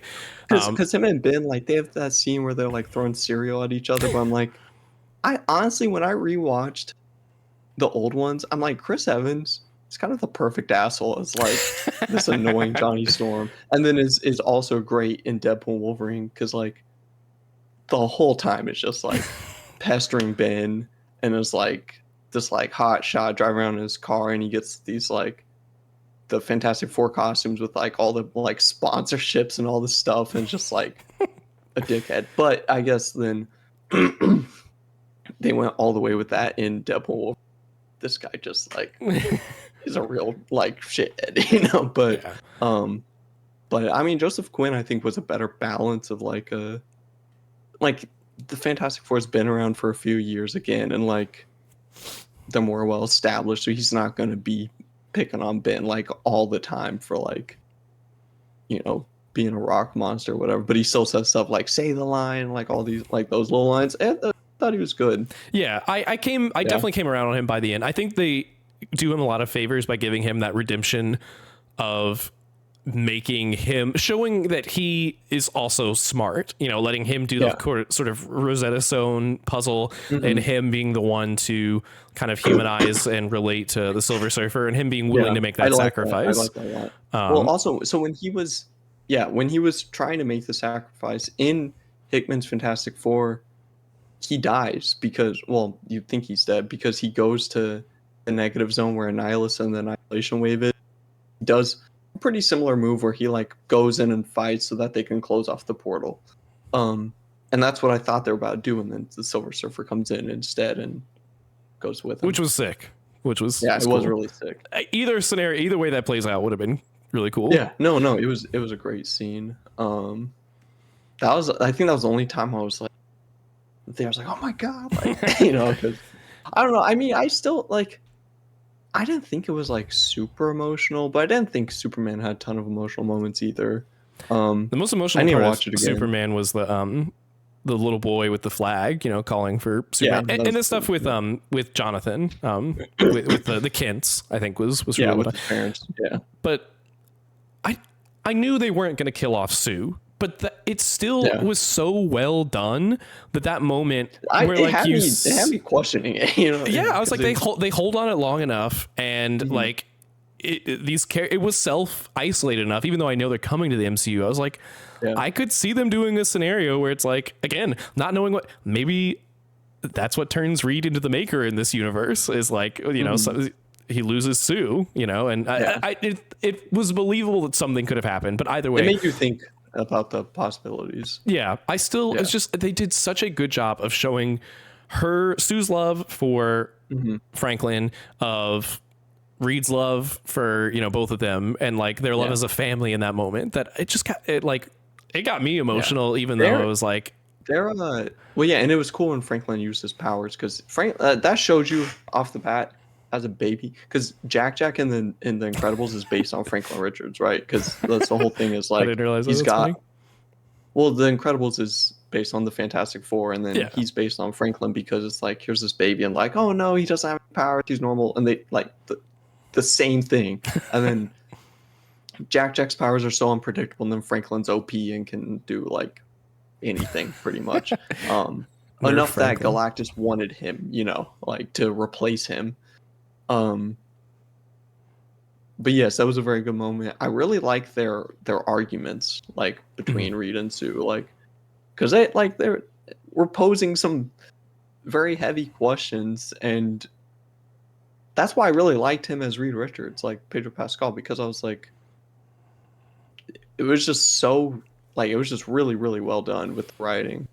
His best moment in the whole movie, in my opinion, was the moment where he's talking about, like, you know, I have these dark thoughts, you know, that I have to like, take on to consider, so that I can try to outwit them, basically. It's my burden, and I think he did such a good job of portraying that without, you know, Reed is kind of a jerk sometimes in the comics. It's like, but he's also, you know, obviously his heart is generally in the right place unless he becomes the Maker, you know. And so it's like, I think it's a tough balance to strike, and I feel like Pedro did a really good job at that. No, he did great. Dude, there's a future. What were you gonna say? I was just gonna say speaking of like more specific highlights. I know we're going long on this, but Yeah. I love this movie. Yeah. The burst scene in space, dude, was like really intense. I thought too. Which scene? Sue's birth, The black hole. the birth scene. The birth scene. Birth. Yeah. Yeah. No, it was. There was a lot of intense moments in this movie. Yeah, but it's like two action sequences, like literally in the entire movie, basically. Like the sequence where they're in space and running from Silver Surfer, and then the final fight. Like, there's just so much restraint. It's just so it was so cool. It's so cool. I thought it was great. I mean, could be it's that kind of funny because it feels like more of a superhero movie than something like Thunderbolts, but with less action. But it doesn't need it. Again, like that's just how the Fantastic Four are, and I think it just like works to their benefit. Because they're still using their powers like throughout the whole thing, but that's the whole thing with the Fantastic Four is like they use their powers for like daily lives or like problem solving and like more than like fighting, you know. I feel like Reed especially, like you see so many instances of him just like kind of casually stretching to flip switches or like reach something in a way that it's like, oh, this is like a real person. He's not just pulling this out for a fight. Yeah. Which I thought his powers specifically looked great. I mean, that was one of the things visually I was most worried about was like stretchy powers, hard to not. They don't usually look good. Hard to look good. And I thought probably because they were used so sparingly, I thought generally they looked really good, especially in the fight scenes where like you see him like pulling himself up and stuff like that. That all looked really good. Yeah. The one thing I was gonna say, there's a because you mentioned him becoming the maker of like Sue had died or whatever, but there's a Future Foundation comic after Secret Wars where there's like a couple pages that are just like panel by panel like comparing 616 Reed's life to Ultimate Reed's life, and it's like you see where like the differences change them into different people. Like that's Ultimate so cool. Reed had an abusive father, and then like Sue leaves him and becomes like Kang in that universe. And then normal Reed, you know, gets married, has kids, like they have a happy family, and it just shows like the how their paths diverge. So again, that's why I think Miles Teller would be great to bring him back as like the maker. I think that'd be cool. The worst version of him. And I mean, there would be a lot of like self-awareness of them doing that if they were to, but I think it'd be cool. But yeah, I mean, I think we've kind of covered a lot of this movie. You have anything else to say? I loved it. I mean, again, I admit my bias. I really like Marvel still. I went in really wanting to like this movie. I went in really wanting to like Superman too, and I did really like Superman. This for me, again, just because I already went in with an affinity, I think probably helped and just made me feel. I loved the score. I loved the visuals. I loved that it was self-contained. Pretty small nitpicks. I said when I walked out, I was like, this might be a top 5 MCU movie. This is at least top 10 for sure. Yeah. I could see it being top 5. I was looking at my top 5 again, and I know you hate one of them. It's it's Homecoming. I don't hate Homecoming. I've just liked it less over time. Yeah. I don't. It's not a top 5. My top 5 is Homecoming, Infinity War, Endgame, Winter Soldier, Civil War, and I'm like, 4 out of 5 Russo movie. I need to. Okay, but look, I like their movie. Endgame's the only one of them for me that's not like top 5 because people put that high up. I have a lot of problems with Endgame. I need to watch it again. I kind of. I also need to rewatch it again. Recency bias is so hard. It's like, but yeah, no, I loved it when it came out, and I don't know if I've seen it more than like once after that, but. Again, it's the kind of thing you think about over time. I'm like, dude, Thor's playing Fortnite. Hulk has like Taco Bell, like all this stupid ass stuff in this movie. And I'm like, it just because. And then the other thing was like the whole thing, like Infinity War. Infinity War is one of the best Like for me, my top 5: Guardians 3, Winter Soldier, probably Infinity War. It's hard with ones like No Way Home because it's so. I love No Way Home, and that might be top 5, might be top 10, but it is also very nostalgia baity. That is one that for me has gotten worse with every watch. And I think I Really? knew in the moment, I was like, I really love this, but I don't think it's going to hold up. And because the humor in that one is just so blah in the first half. There are a lot of really bad attempts at jokes. And obviously seeing all the Spider-Man come together is like always going to be cool, but it does hit less hard every time. You know, I think Willem Dafoe's Green Goblin stays consistently incredible, but like there are other elements of what they bring back that hit less hard every time. So that was at the bottom of my S tier at one point, and I think I dropped it down to A tier. Fair enough. I definitely think I would put Fantastic Four in the bottom of S tier at least right now, even if it's not top 5. We'll have to see just over time, but I could see it being top 5. Yeah. Part of me, no, I'm not going to let the haters win. I was going to say maybe I should bring Homecoming down, but no, I love Homecoming. Yeah, you should. Of my top 5, I am confident in Infinity War, Winter Soldier, and Civil War. Like I know I was sounding like I was dunking on Civil War earlier because of like the scope of it, but that movie has so much heart, and like the Bucky, Cap, and Tony relationship in that movie is so good. It's just like I think of the fight between Bucky, Cap, and Tony more than I think about the fight at the airport Like it's a better fight for sure. It's so good, but it's also, I mean, that movie is also a little visually ugly. It's like the color grading. Yeah, I don't always see what people are complaining about with some of the color grading in Marvel movies, but that one, that's kind of the worst offender. It's real gray. That's a real gray movie. Yeah. But no. But I do love it. All right. We're so back. That's really the end, the message here. We are DC and MCU are both firing on all cylinders. It's a good time. Yeah. All right, we've hit a little past the 2-hour mark. What if I were to tell you, Kush, that we've still got a long way to go? We do. I'm excited for this tier list. Yeah, I think this is going to be the biggest tier list in the show's history, but we're going to try and speed run it if we can. I am excited to present the Marvel and DC video game tier list. Now, this obviously does not include literally every Marvel and DC game ever made because we haven't played those. This only includes the ones that at least one of us have played. There will be some instances, I'm sure, where you've played more of one than I have and vice versa. So we'll just kind of have to let the other person decide. As you know, as a listener of the show, we do have our patented teardrop. So we each get one chance to say if we feel really strongly about a game that we can move it up or down one tier. No questions asked. But some episodes it goes unused. We may not even need it, but it is there. It is there. So I feel like it generally goes unused. I think we've only used it. We've probably not used it more than we have used it, I would say. Yeah. So all right, well, let's jump right in. We've got a lot. This is not in any particular order. Are you able to see the screen for? Yeah. Okay, cool. Alrighty.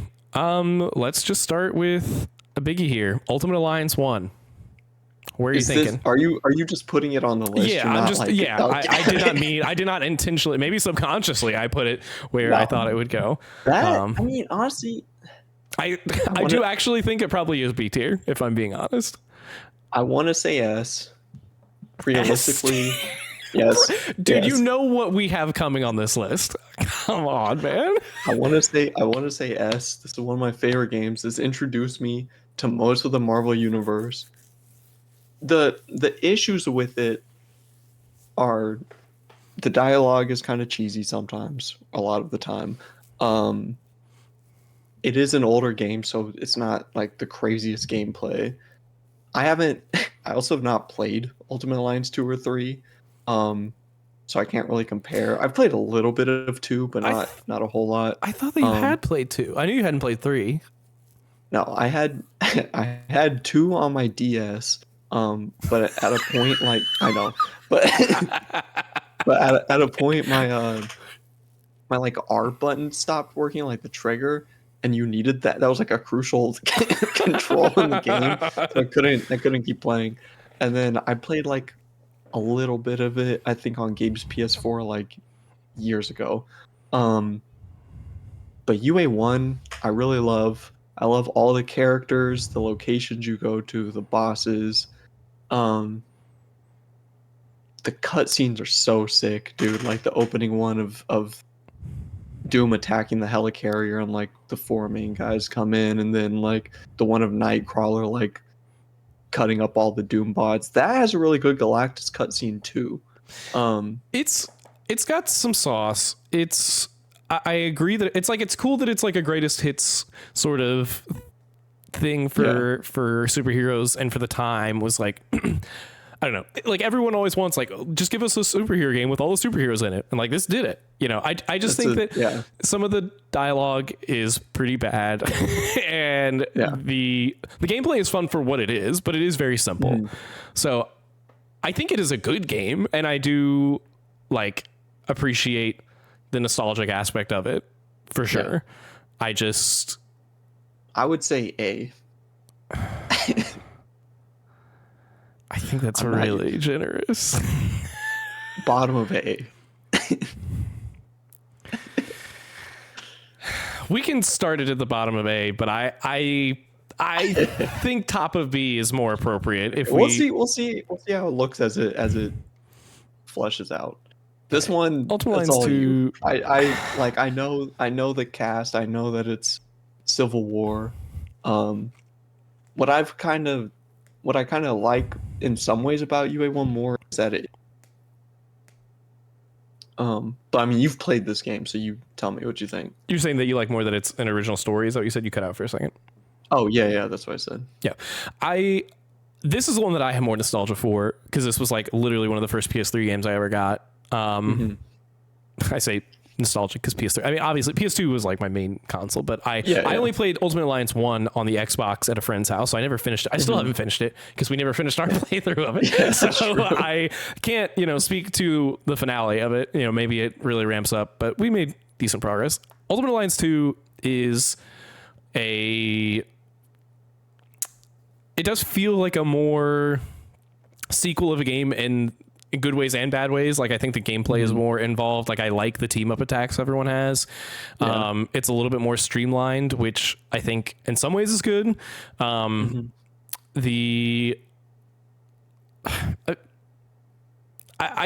liked the Civil War storyline at that point in my life, especially because I was like, oh, this is so cool. The heroes fighting the heroes, they got to fight each other, and you had to pick a side. It was the first like adaptation of that story too. I think. And you like picked a side, and what side you picked mattered because it determined what heroes you would have on your roster. So like, I think it's cool. I think it's a really cool game. But it is simplistic, still relatively so in its gameplay.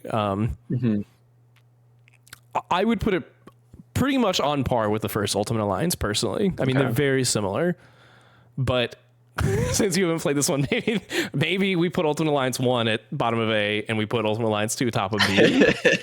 That's kind of where I'm thinking. Ultimate Alliance 3. I have not actually finished this game, but I got really far in it. I would put this one like...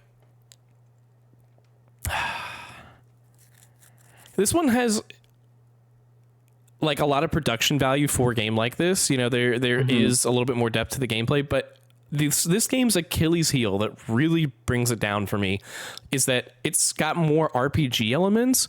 And so you level up each hero individually, which means if you swap out someone from your roster and you don't play with them for a mission, they're now going to be under leveled. So it feels like that you are punished for trying to mix up your roster. And like, as characters join in as you go, they start on an appropriate level. So what ended up happening was just like, okay, well, I want to try out this new character I got, and they're the right level for me, so I'll put them in my party. But then if I wanted to go back to someone else, I was getting destroyed because they were way under leveled. I remember it being a really brutal kind of difficulty spike, but there is some really cool stuff in this. Like you go to the X-Men mansion, and I know it had like Fantastic Four DLC. I didn't get to play that, but I liked that they did that. Well, that was the other thing that, like, when that came out, that's why part of why I didn't get it. I was like,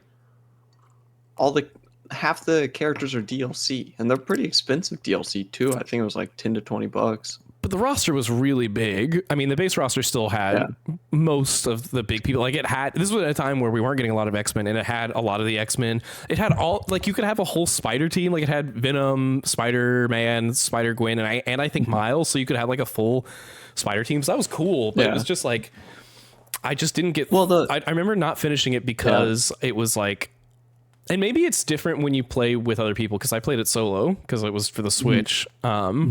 And maybe the leveling isn't as much of an issue, or maybe it was, maybe there were ways around that. But in my experience playing it, I was like, it fundamentally went against what I liked most about these games, which was being able to play with this huge roster, because I felt like I needed to stick with people as I was getting them. But you go to some really cool places. Like it does kind of theme itself around the Infinity War, Infinity Gauntlet saga, but like with unique twist on it, because you get lots of characters you wouldn't normally get, like Ghost Rider and the X-Men and stuff like that. So I actually think the way we have it is pretty good, like A, B, and C for 1, 2, and 3, because I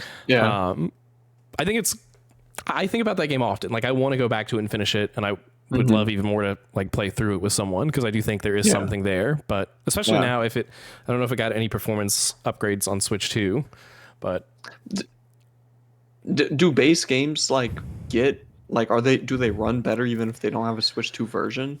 Some of them do. So like Tears of the Kingdom and Breath of the Wild have like a dedicated Switch 2 version. Yeah. But then what is it? Pokemon Scarlet and Violet, they are still running on the Switch 1 version, but they got an update that let them run better. Oh, really? I didn't know that. And I think it depends, because some games on the Switch were locked at 30. And so then they won't go up. I don't remember if this one was at 30 or 60, or if it was locked at all. But there's some games, like I want to go back and play through the Fire Emblem Three Houses, because I never finished that one, and I've seen people say that it doesn't run any better because it's like at a locked frame rate and stuff like that. So it just depends on the game. A very few of them have like dedicated Switch 2 versions. Most of them I think are updates, but some of them just don't. I just didn't know they were putting out like a lot of updates like that.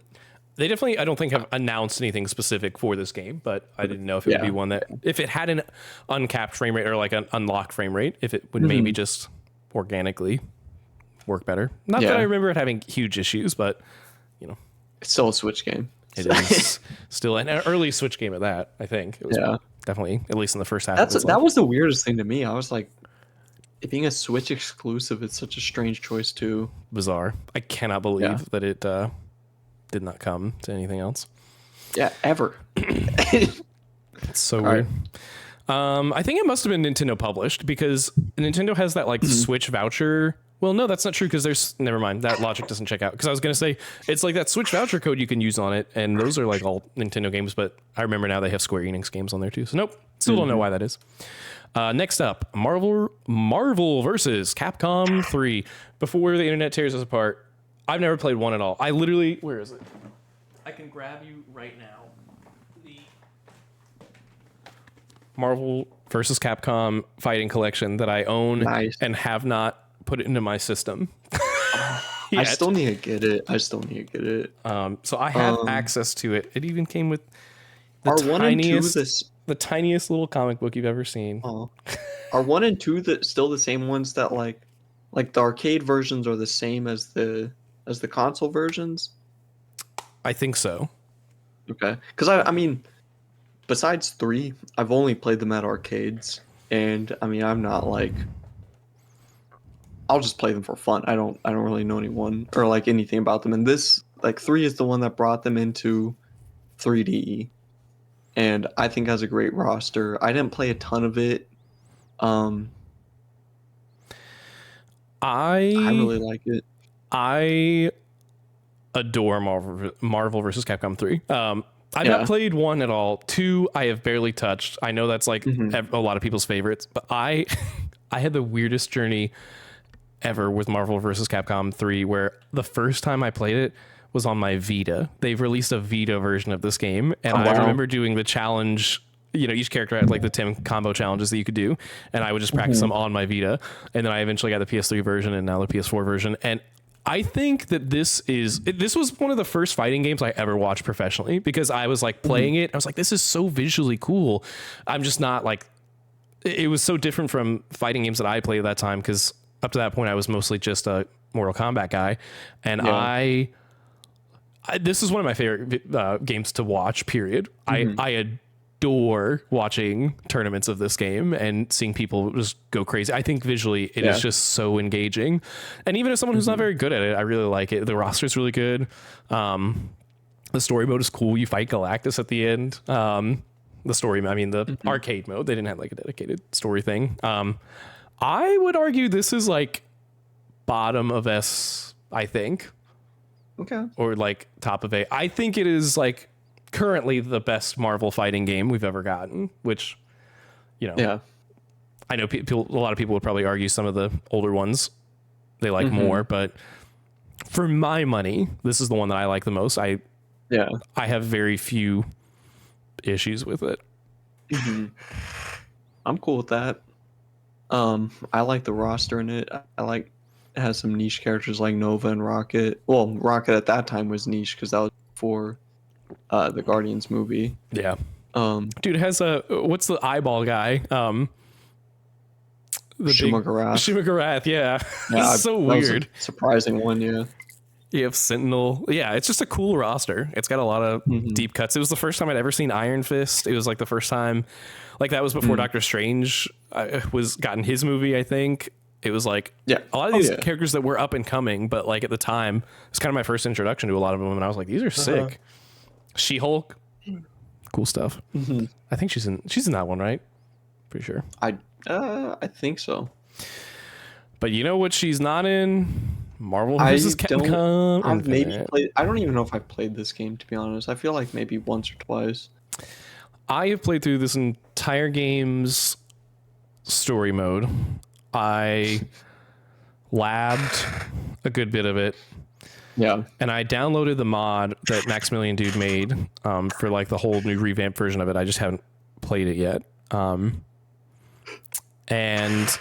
this it's probably not the last time I'm going to say this on this tier list. This is a very flawed game that still has a special place in my heart, because I think despite how ugly it is and how bad the roster is, the core gameplay of this game is still fantastic. Like, this game feels really cool, and there are some really nice touches to it. Like, Bucky was added as DLC, and him and Cap have a team up ability that only they can do together, and it has like a custom animation of them doing like a unique team up that I think cool. So it's like there are some cool touches. Like Venom again was DLC, but like has a really cool design in this. I think this game is either bottom of B or top of C tier material. Probably for me. I mean, sorry, go ahead. It's probably C, because the story mode is pretty bad and the models are so ugly. But like, I don't think it's as bad as some people think it is or remember it as. Well, what I was going to say is, like, having not played it, I associate this one kind of with UA3 in the same way of like just this like kind of sauceless generic Marvel game era that they had, where like the X-Men, well, I mean, there are X-Men characters in UA3, but like it's when they're trying to shut out the X-Men and the Fantastic Four from stuff. They're just focusing on MCU characters like entirely. And it just like, that's why I never got the game, because I was not interested in it. Yeah, it plays well, but it's got a lot of issues.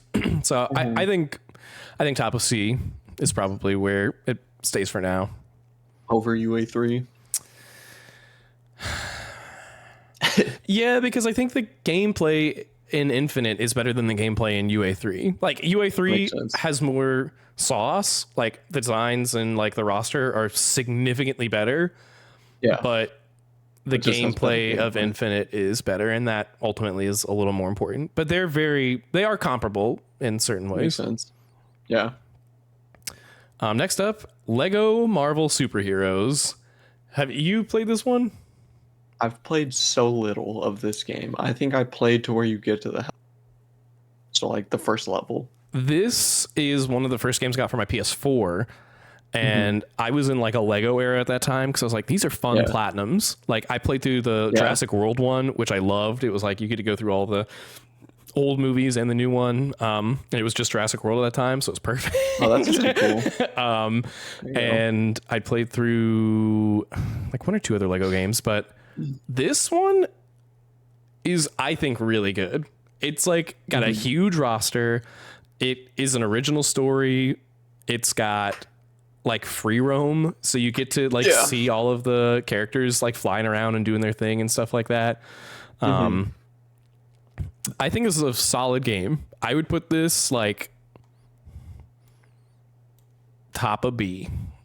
Okay, that's probably what I'm thinking. Like it is at the end of the day a Lego game. Like I know you'll get into that later when you play the other Lego games. The Lego Batmans.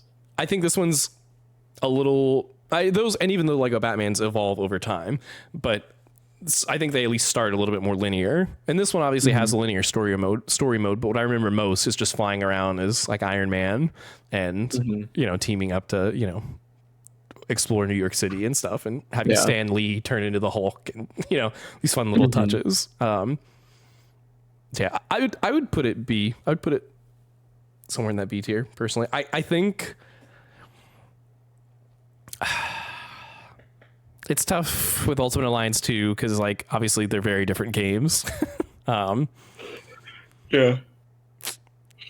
kind of leaning towards where I have it here, Lego above Ultimate Alliance 2. But I know you haven't played either of those that much, so I guess that's mostly my call. Yeah, that's up to you.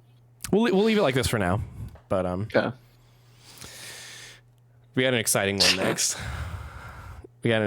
next. Let me wait, I just realized for the audio listeners, have we been like calling out each of them? Yeah, I've been saying what the games are. Okay. Yeah. Marvel's Avengers 2020. Audio listeners, I put this at the top of S tier. I felt like it was a little older than that. Yeah, no, that is... in my heart, it's going in F. It is not F tier. It's not F tier. It's not F tier. This game is flawed, undeniably. It's one of the biggest missed opportunities, I would say, of any video game. Also undeniable. For longtime fans of my Twitch streams, you'll remember I did a couple of streams of me playing this game with friends, and I said it then, and I'll say it again now. This game, at its core, the gameplay of these characters was really fun. They do have fun gameplay. It was just terrible mission design, mission structure, and a game that did not know how to be a live service game. You just do the same thing over and over again. But at its core, at the core gameplay loop, and I think the story mode, there was good stuff here. I think this game is severely overhated. I don't think it's overhated. I think the gameplay's fun. I think the main story is ridiculously stupid. Like you literally, like one of the only villains you fight is MODOK. You fight Abomination as like a tutorial boss or something like that, or like early on. But it's just aim robots, like for however many hours the campaign is. See, I differentiate the mission structure with the story because like the story itself, I think is kind of interesting with like... Oh, you mean like how you play through missions? Yeah, both in the in the story and also in the like, online loot, the loot grind that they wanted you to do. Like, I think the actual story of like the Avengers breaking up because they blame themselves for this tragedy that happened, and like Kamala Khan being the one to have to bring them back together. And like, yeah, MODOK is lame or whatever, but he is a villain we don't see that often. So it was like interesting in some ways to see him getting more of the spotlight and all that. So it's C tier in my mind. It's definitely not I'll F. give you that. No, it's not F, but for me it was also like every time we're like the possibilities for this, even as a live service game, were endless because like it honestly set itself up good to be a live service game because they're like, we're rebuilding the Avengers, we're bringing in characters that leaves them able to bring in whoever they want, and they did a few like Kate Bishop, and they added Hawkeye and Kate Bishop, which was one thing that got them dinged because people were like, these people, they play the same. Why would you add both of these? Did they? Oh, I forgot that they hadn't added Clint. Yeah, Barton. He was. Like, I think he was the first DLC. Roster. Yeah, they added Black Panther. That was the one where they really tried to revamp the game. They tried to bring it back because they got Kratos' voice actor. Yeah, Spider-Man was the PS. I forgot what that 5 exclusive PS4 exclusive character who he just controlled. Like terribly. Again, combat he was okay, but like trying to explore the levels with him, he was so stiff. Miss Marvel was really fun. Thor was fun. It had good gameplay, but again, Iron Man was fun. I loved flying. Again, they weren't big mission, like big levels, but like his mobility was good. I thought, and like you could get into the Hulkbuster, like it was cool. There was something there. They just did not know what to do with it. I'll give you C. Our C tier, it like a lot of these games have a lot of issues in common with each other, which is just that like very watered down mid Marvel era. Yeah, I don't know what they were doing. They're fine. Yeah, I think C's probably fine.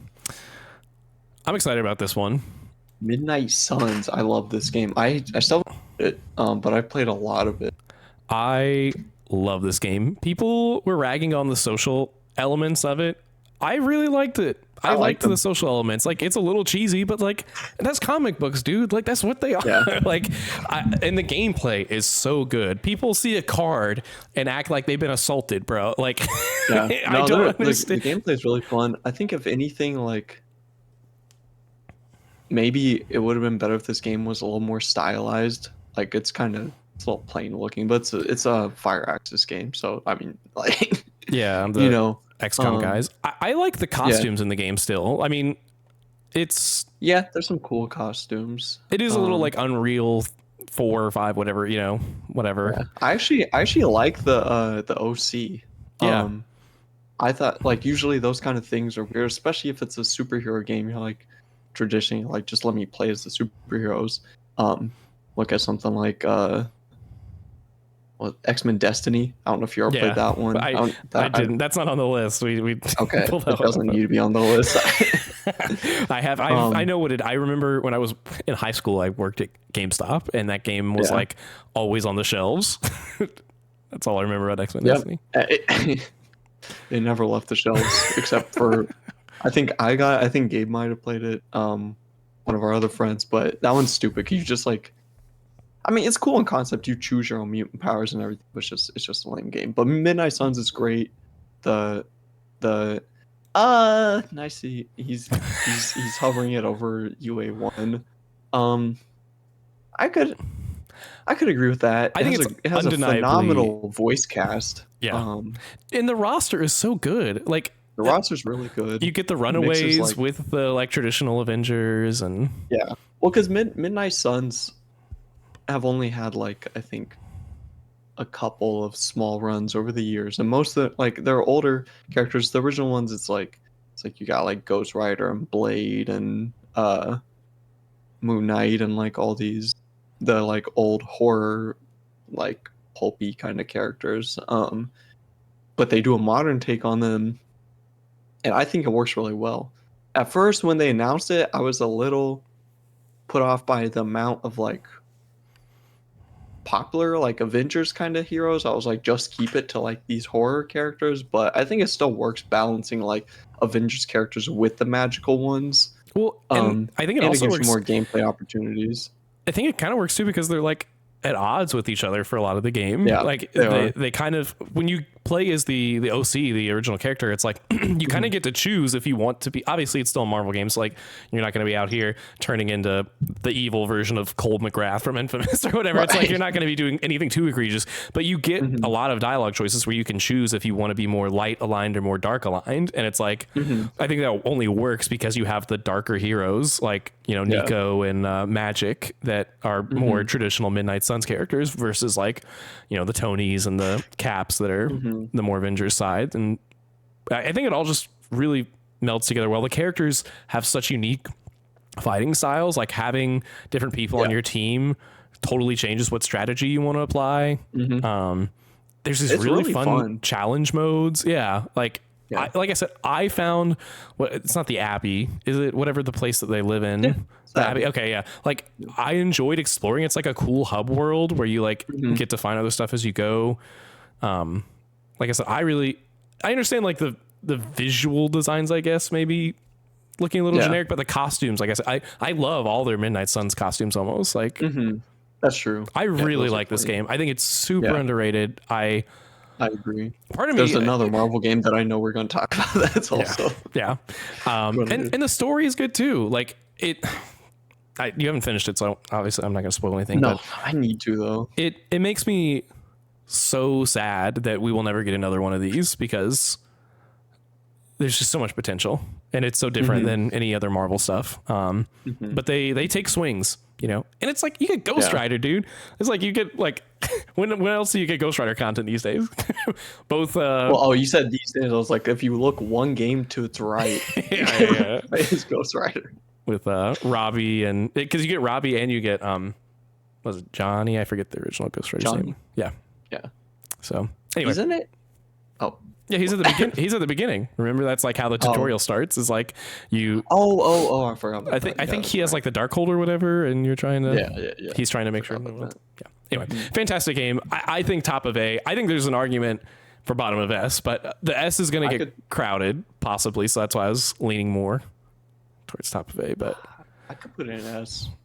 We can put it there for now, and if we need to move it down, we can. Above or below MVC3? I've played more of this than MVC3, I think. What do you think? MVC3 is such an institution. It's like it's hard to compare because it feels like that's true. We can keep it below. I mean, both. For me, I always love the niche characters, and both of them have plenty of niche characters, and so does UA1. They're just such different games. Like Midnight Suns is a pretty lengthy, bulky game, but like MVC3 is a fighting game where like you could spend a ton of time, you know, just learning the mechanics. So MVC3 is like probably less because it's more simple. It's like there are fewer things I could point out that like if you wanted to nitpick issues, but I like it where we have it, MVC3 and then Midnight Suns top S. That's cool. Next one's I'm really interested to see what I'll let you start the conversation where you think Rivals should go. Marvel Rivals, the hit game. Arguably Marvel's biggest game they've probably ever had. I think the biggest game they've ever had. Probably. Yeah, you're probably right. It's kind of funny because like for years when I was playing Overwatch, I was like, Marvel or DC could like do one of these, and then they finally did. But they had to wait for Overwatch to like die off pretty much or be on its like just in its worst moment. It's a really good game, I think. I don't play it as much as like we did when it was when it first came out and we are like really just feeling the itch. Because it kind of it felt like old Overwatch in a way of like the 6v6 and like, but it was also different with it being third person and like most of the characters feel good, like true to themselves. Some of them feel like they're fitting a hero shooter role a little bit. It's got good costumes. It has some interesting lore. It's got the sauce, the- dude. I remember you and me definitely has sitting the in sauce, the character menu for like an hour when it first came out, just like, Yes. check, Yeah. yep, love that skid, like ranking them all Yeah, and yeah, like yeah. making our own Oh little yeah, we private did tier rank list all of the that, skins. and they were It's like got yeah, almost all like top tier. yeah. Honestly, I think its biggest downsides. Sometimes the map design. I know you sucks sometimes. Yep. A lot of the newer ones too, like, and they'll keep putting out maps that are like on the same planet or in the same area. Like the Clintar ones all kind of blend together to me. I know one's like, I think there might be 3 at this point. I don't know, but There's the one with the payload that is yeah, I know the buns, payload one. That's the original one. and there's the capture. There's like the control one now that they added. I think those are the But only I two. thought there was 2 control ones. Maybe there's not. It might just be the 2. But I don't dislike the control one, but it also kind of just takes a lot of the elements, the environment Yeah. stuff from the pre-existing one. Yeah, the map design in the general, I won't say polished because it's not like a broken game, but it doesn't feel as polished as an Overwatch. Yeah. Is like the biggest. Well, there's a lot of dings to glitches it. in the models and like the art style and everything that like just make it feel not as much. There's a lot of visual clutter too.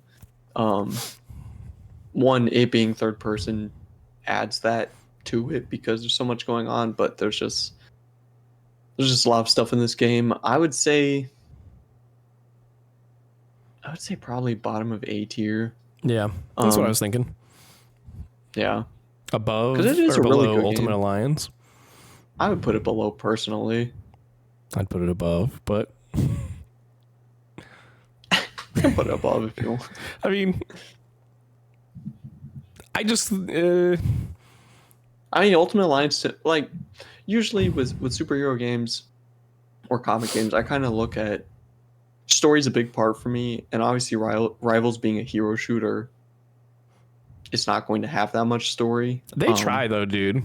They try. They do I mean, try. they have so many of those like in-game comics that you can read, and they're having the real life do. comics tie in that they do with Yeah. it. Well, the first real life comic they made was Buns. I still haven't read it. I own it, but I haven't actually read it yet. I think it was Ignite. Yeah. Was the first one, right? Yeah. Yeah. I got the new one 'cause it had a Peach Momoko story. I was gonna say, like, you can't hate on the peach cover. Come on now. Yeah. We can. I'll let you have that one. You Okay. we can put it in the bottom of it. All right. I'll save All right, what do we have? my passions for later. Yeah. Spider-Man 2 for the PS2. I've only played the PC version of this. Oh my god. A lot of because I was gonna say I only had a PC. I had a PS2. I just only had this on the PC for some reason. A lot of people hate on the PC version. I never played the PS2, so I can't really complain or compare. And I liked it as a kid. In the PC version, you swing to targets. In the PS2 version, obviously, you swing from like buildings and like tether points, and that was like the biggest. Yeah, that's kind of a game draw of changer. that game. Yeah. But I liked it as a kid, especially like there's a part you do a boss fight and then you come out and like Mysterio's like changed the whole world. I thought it was cool. I had some cool villains, like some weird villains like Puma. I did not play 2, so this one's all you. Oh, you didn't play this? Oh, well then this is the PC version that we're ranking here. It doesn't say PS2 on. Yeah, I just said PS2 because that's the one I didn't realize what that you played the people know. PC. Yeah, that's the one that like when I hear people talk about Spider-Man 2, obviously not the new ones. That's the version. I haven't played it in so long though, so it's like it's just pure nostalgia because I did love it. And I do think it is a better Spider-Man game than a lot that come after it as well.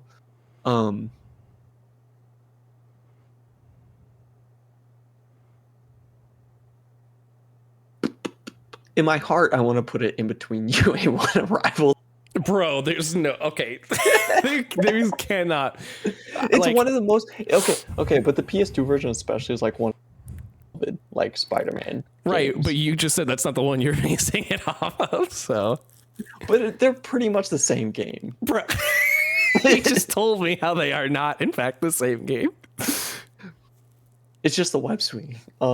Oh, that's all. Fine, Yeah, put that's it put a bottom of A. Put a bottom of A. That's what I bottom would say. of A. Well, you like Lego Marvel though. Hold on.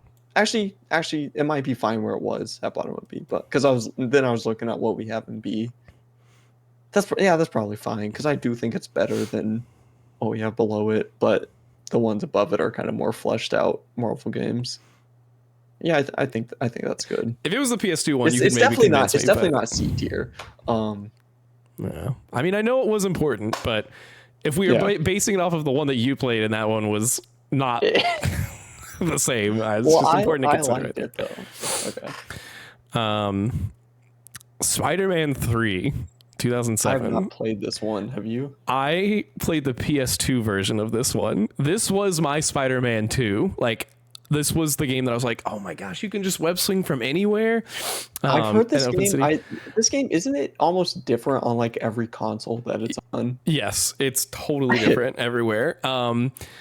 I think this game is really bad, probably in hindsight, but I did really love it at the time, and it was one of those ones where it did what a lot of those movie tie-ins did that you were talking about, where they add characters that weren't in the movies. Like this one had the lizard and stuff in it.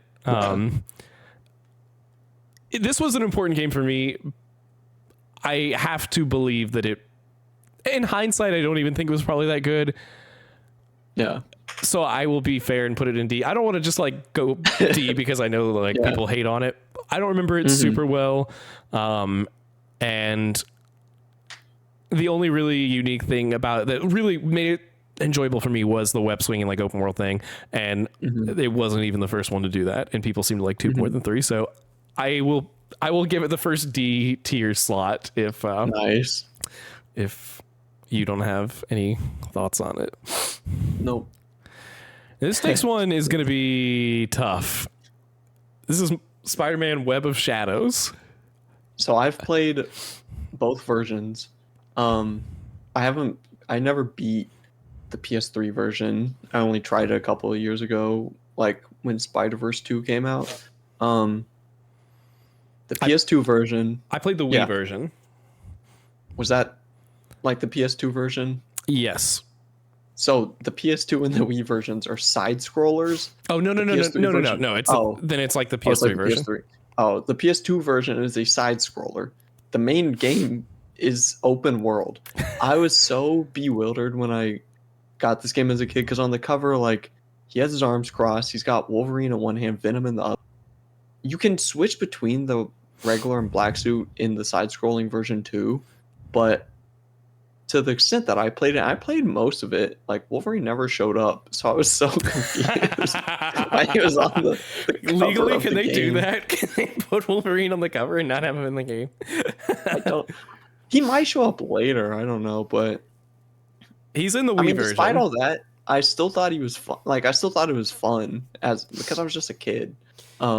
This game was sick as hell, dude, on the Wii because the combat was crazy where like you could do all these really wild air juggles and then transform from regular Spidey to black suit Spidey like in the middle of a combo, and like you had all these moral choices that would determine like whether basically characters lived or died and like impacted your powers and stuff. And it also had the web swinging open world kind of stuff. Like I remember the open world being very dead and boring, but like you know. Well, I played the PS3 version a couple years ago, and it's like that. But the biggest thing for me, his voice actor sucks, dude. Like this is one of the most memed on games, I think, because it's the one where like you see him walking across the building at the top, and the helicopter's falling down behind him, and there's all the sad music.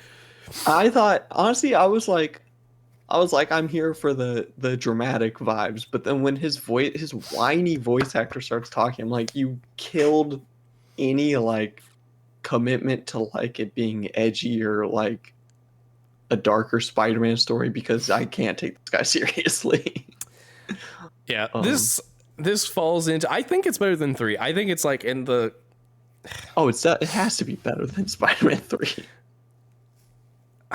It's tough because I think that this has a lot of really cool ideas, and so that makes me want to put it like in the C tier because like that's kind of currently the tier designated for like games that have some redeeming qualities or something Oh, you don't that I want to like put it about them. higher than But C. no, Oh, I think I have not played this in like over a decade, so but I've seen yeah. gameplay of it since then, and I don't think it would hold up. I think that Hmm. the combat was cool conceptually, but I do think and the story was cool because it was like darker and edgier and like bringing in all these guest characters and stuff. But I think Yeah. now I don't think it would hold up is my guess Hmm. based on what I do remember. And so like I want to give it credit for it being unique and all that, but Yeah. We can do. Bottom of C is probably fine. I'm not set on this game, and we're not ranking the PS2 version. So. yeah. Um Spider-Man Shattered Dimensions is next.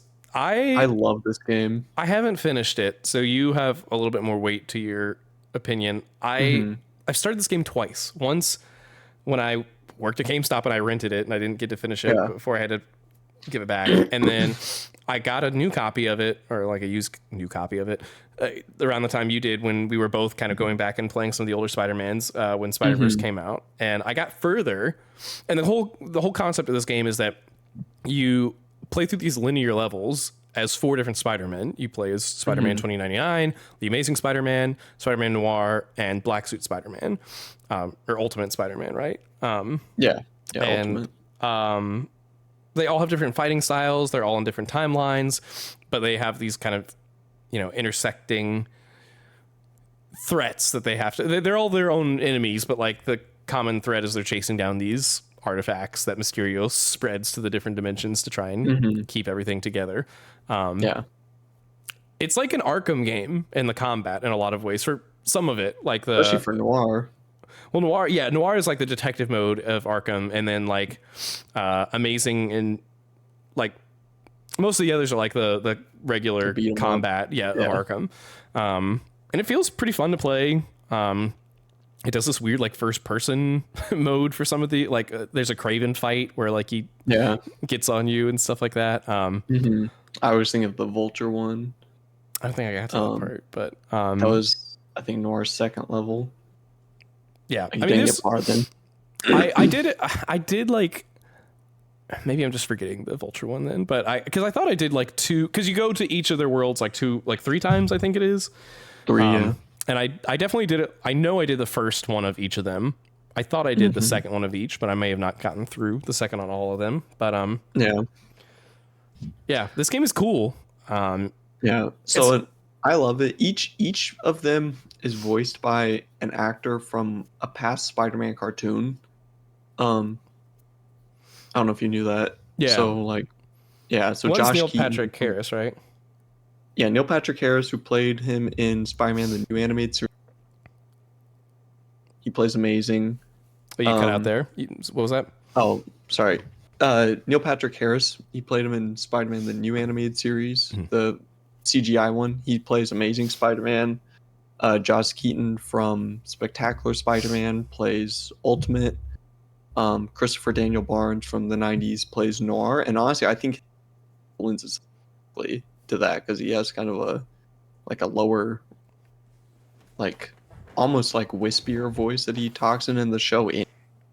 And then kind of the oddball pick is the guy from like the 80s Spider-Man. I don't remember his name, plays 2099. Yeah. It's like a little weird. He sounds like the one that, and it's hard to not think about Oscar Isaac, obviously after Spider-Verse, but he is the one I remember thinking like this voice doesn't totally match this character. Yeah. But I mean, his levels are still really fun. I think he still does a good. Like the choice for the actor is a little weird. I think it's super fun. I think it's super unique because before this, the only Spider-Verse-esque concept was in the 90s show when like Scarlet Spider and like Six-Armed Spider-Man and all these like different versions show up, but like there hadn't been one like this. Yeah, I with remember all the like modern iterations. We talked about that whenever this first came out because I didn't realize that this was like kind of the first version of a Spider-Verse. Yeah. Yeah, because I think Dan Slott, who wrote Spider-Verse, helped write on this game too. Yeah, I think so. I think I remember reading that. I would say A, or I don't know if I put an S because like it is similar to Arkham games, but Arkham gameplay is just better. Um, I think A is a good spot for it, I would personally, from probably what I put it. played. I'd probably put it top of A over those two. Over Ultimate Alliance and Rivals. Yeah, I think so. Rivals under Ultimate Alliance is still thriving, dude. We can flip it if you want, but it just has a yeah. There you go. Okay. Oh, I feel so much better now. I mean, Shattered Dimensions, I really like. It's very cinematic and kind of campy, but in a good way. Like how you get thrown into levels, it feels like almost like Sly Cooper in some sense of just like you're in like an episode, you know, of a level. It's almost like Saturday morning cartoon kind of Yeah, vibes. yeah. Yeah, I like it. I don't know. It bounces between each style really well, and you can play them in any order you want, also, which is nice. Yeah, no, I think top A is good. Go with that. Next up is the sequel that I haven't played at all. You haven't played this game? No, Edge of Time, which is made by the same team. It was their next game. You only swap between Amazing Spider-Man and 2099 in this one, right? Yeah, but is it not a direct sequel? Not really. It's also like way worse. As I said, yes, it's significantly worse. Because what makes Shattered Dimensions shine is like, as I said, you're bouncing between these different worlds. But like this, I think they go. I haven't played this one in so long. I think since it came out almost. But like, you go from the present to the future and back and forth. But you're in like the same Alchemax building. You're not going anywhere else, fighting a ton of different villains. You're just kind of trying to stop the same threat at different points in time. It's a cool concept. It's just like, again, it's not nearly as good, in my opinion, as Shattered Dimensions. I would honestly maybe leave it right where it is because it's still fun. It's still a fun game. I mean, okay, the thing, some of these are going to be tough to rank because I haven't played this in so long and I haven't played it as much as you've played something like T Infinite. Yeah. B might be generous though. I was going to say, I haven't played it, but I've watched video essays on it. No, it should be C tier. That's what I was thinking. I would say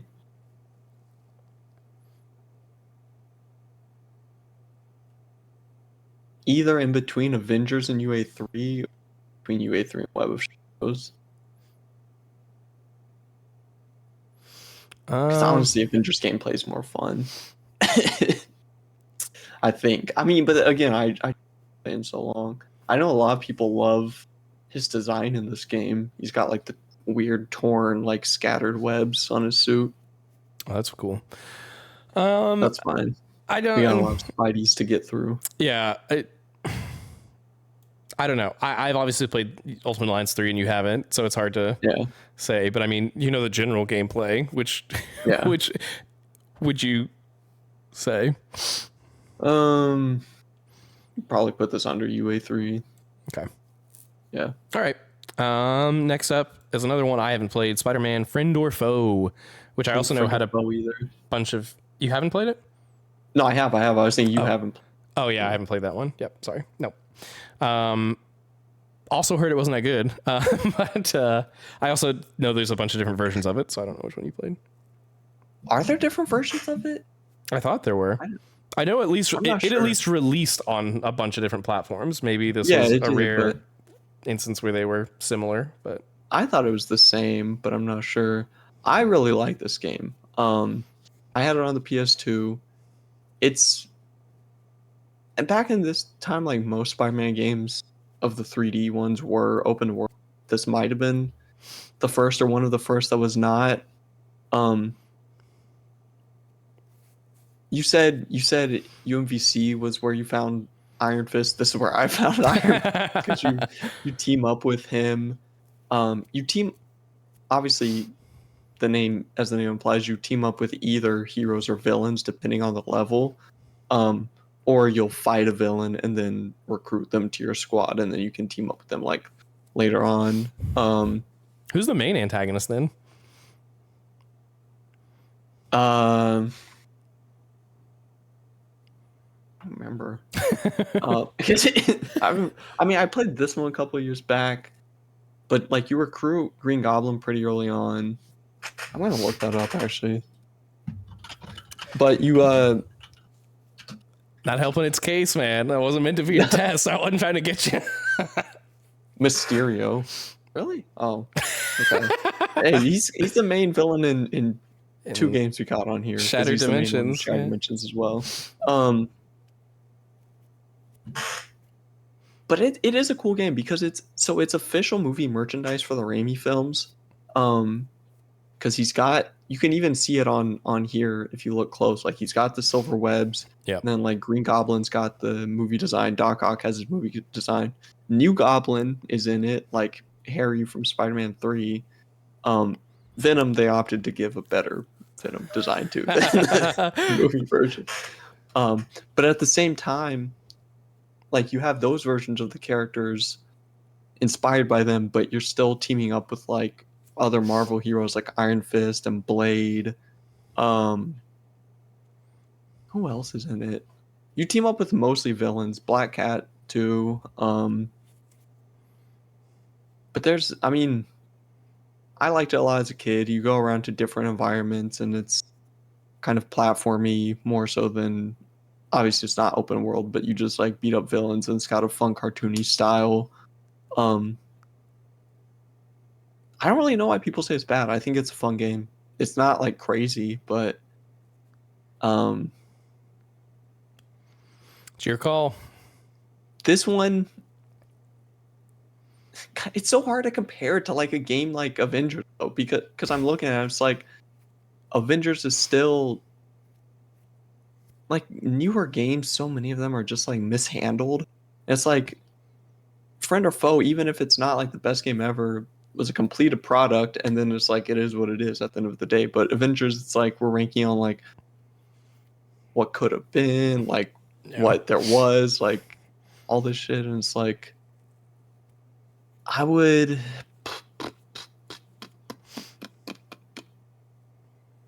put it at the top of C, I think, or bottom of B. I don't know, because I do really like it. I would leave it where it is. I gotta be more strategic with where I just randomly place these. Oh, like actually, that's a good spot for it. No, we looked at it there too long. But I do think it's good there because like I think it's better than mid, but I don't think it's better than like the games we have above it. Okay. I think it's fun. Bottom of B good. All right. Next up, this is a biggie. We got Marvel's Spider-Man 2018. This is a great game. This game is fantastic. I mean, the Insomniac ones are the best Spider-Man games. So it's like if we have Shattered Dimensions in A, I think for me they'd probably all be an S. Maybe. Yeah, I'm just worried S is going to start getting a little crowded. But all right, in this one, before the remaster where they made him ugly. Like I didn't like the remodel. Like I was like, why change him? I thought he looked cool. Yeah. Like they made him look like a Tom Holland-esque kind of guy. And I would love to know the real reason why. I mean, they said, I'm not calling Insomniac liars, but I mean, they said it was like to better fit Yuri Lowenthal's voice, like his face model, I guess. But it is weird. I do prefer the original. I by the end of Spider-Man 2, I was used to the new one, but I still prefer the original for sure. Yeah. I mean, but the game overall, I mean, it's like, it's the best Spider-Man game by a relative. I mean, I say the best. This trilogy obviously is the best combined. Yeah, it's just hard to. The story is great. What are you saying? I was gonna say I think at least one of these should probably be an S, but I don't know if all three should be an S. And that's. I think before we get like not to get too ahead of ourselves, but I think Miles is story-wise. Miles is my favorite. Obviously, the other two have more villains and more to do. And each one kind of improves. Each one, I would say, improves on the last gameplay wise. Yeah, or well, at it's like least Miles is just movement and like they're both fun, obviously, but like yeah. Miles is almost objectively more fun in my opinion because of they help with that in 2 by giving Peter the Venom abilities, obviously. Mm-hmm. But it's like I remember playing Miles and being like, dude, how are you ever going to convince me to play Peter? Because Yeah. it's just Yeah. Well, yeah. I mean, in one, Peter has a whole like Ratchet and Clank wheel of abilities, and then by 2, they've narrowed it down to like 4 or whatever. Um, I like the gadgets. I like the villains. I like the story. I like the cast. Is that what you're feeling? Feeling Spider-Man 2 at the very top? That's your favorite? I think It might so. be. Um, Only like I think the stuff with they're also Doc. close to me though. I think the stuff with Doc Ock in 1 is like I It's think really good. yeah, I would think that maybe the overall story of 1 is better than 2, but I Mm-hmm. think that the everything else about 2 is better. Like the combat is more fun, the open world stuff is more fun, all of the side content, like the main side missions, like the Mysterio stuff and the stuff with I'm trying to not spoil it, but What? with the I'm trying to figure out how to say this without spoiling it. I'm just gonna say it. the Cletus stuff Oh yeah, that leads yeah, up to that. yeah. All No, that of was really good. Miles' kind of relationship with that girl. I forget her name. The artist who the deaf artist. Oh, I don't remember her name either. Yeah, I really. And I still like the main story in 2. I think Harry is well done, and like seeing Miles kind of having to help bring Peter back down is cool. It just doesn't hit the emotional highs of the end of 1 of like Peter having to face Doc Ock and obviously everything that happens with that whole story thing without getting into spoilers for that. But Yeah. it's Miles as a game, I think is a really cohesive package. Like I really enjoyed my entire time with it, and it also has really great emotional stuff. Like I love the stuff with Uncle Aaron and the finale. Yeah. I mean, I thought they made, because one thing for me with Miles in comics is sometimes like his villains can be, he's either just fighting Peter's villains or like his villains aren't the most like interesting thing to me. But like making Finn the Tinkerer, like I thought was a great twist. Like they did it really well, and their dynamic I thought was like pretty perfect, and was like of the 3, that was one of the most touching like storylines to me, was like the one between Miles and Finn. All 3 are so fun. Obviously 2 has the best movement with the web wings. 2, I don't like all the like the color swaps and all the like the so a lot of it's kind of polluted by a lot of the original skins in my opinion, like especially with bonuses and like all that, or deluxe edition or whatever. Like it's cool you get extra skins, but like it just feels like there's a lot of filler in as far as like cosmetics with that game. And then you know how I feel about Miles's Two-Face skin. I know how you I don't feel think about I don't think that I don't think that brings it down as a game. But when I think of that game, I do think of that versus the other ones having just like good skins throughout. I don't know. I think they've all got really good skins, like, and they all have some stinkers. I mean, they do have like, really good ones in Spider-Man, for sure. I would do. They're all so close for me. Like, truthfully, I think they're all S tier. Personally, it's so busy, man. I wouldn't put 2 that much higher you just don't like to have your tiers like with too many games in each. Yeah, because then it's like, well, where's the value in these tiers? And it's like they're all just the same. Well, then bring down UMVC 3 at Midnight Sun. All right, well then it's just the S tier for Spider-Man, bro. That's crazy. I already got to fight off the allegations from some of my friends who think I just glazed for Spider-Man too much. So, but I mean, well, Insomniac is like one of my favorite developers, and they like stuck the landing with all three of these. Dude, the Sandman fight at the beginning of 2 was so good. Sandman fight was really, really good. 1, yeah, I think 2 has better fights than 1. And, dude, the final fight in 2 is so sick, dude. Yeah.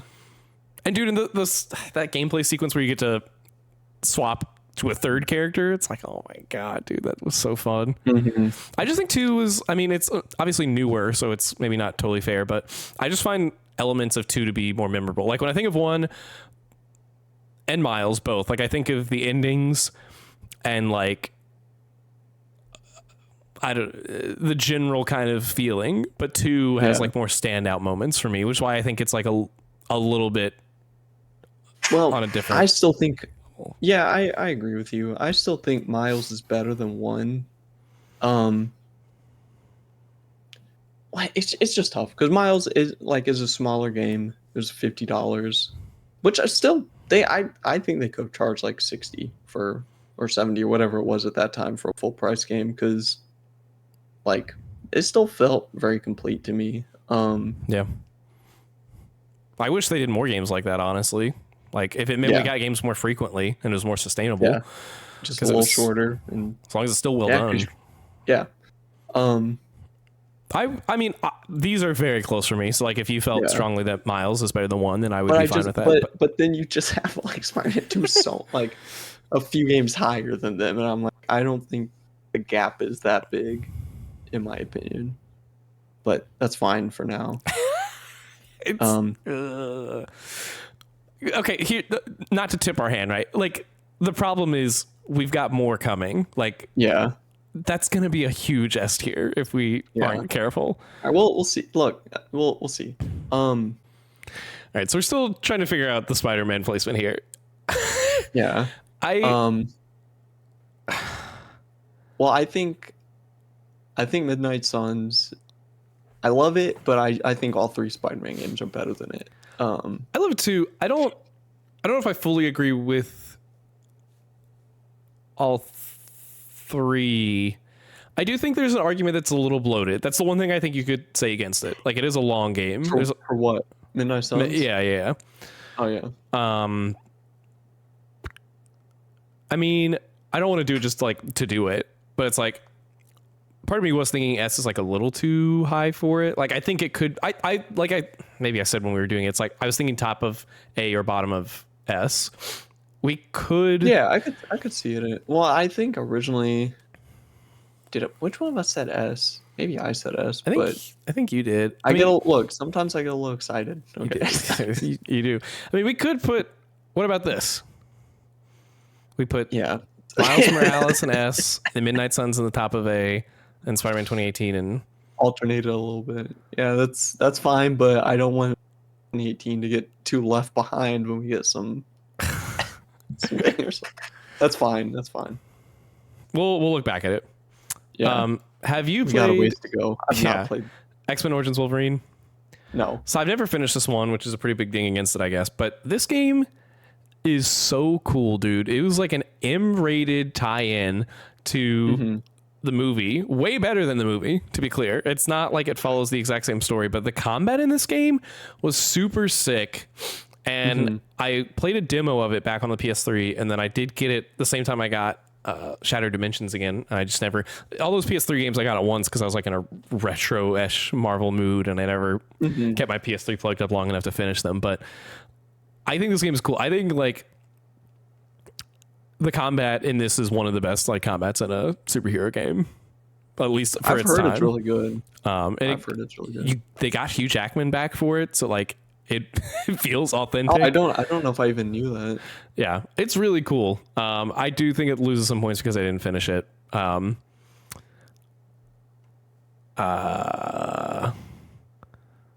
Yeah, I don't know if maybe I can't in good conscience put it in, but the combat is so good when I did play of it. Mm-hmm.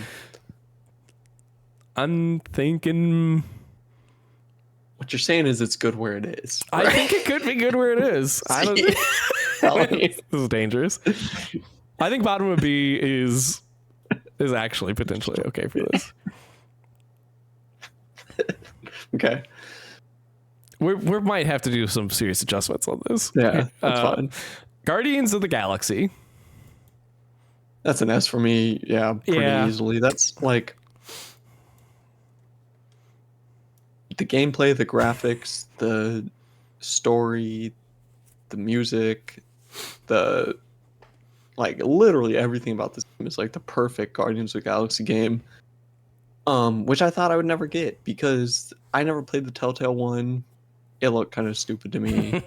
I'm not the biggest Telltale fan in general, and then on top of that, it looked like, as I was saying earlier, it was just like kind of an MCU like wannabe kind of game.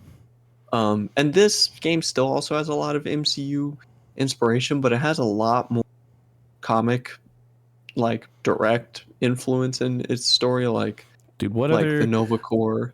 What other game are we ever gonna get with Fing Fang Foom in it? You know, come on. Ultimate Alliance 1. I was gonna say I knew he was in that one, but any other, post now, You keep asking these questions. Back to Alliance. That game has it all. They threw everything at the wall. There's no denying that. But yeah, I mean, I actually forgot he was in this game. I mean, I love like the Universal Truth. That's like one of my favorite antagonistic groups in the comics. So cool, dude. Such a cool antagonist. And they made them look really, really cool.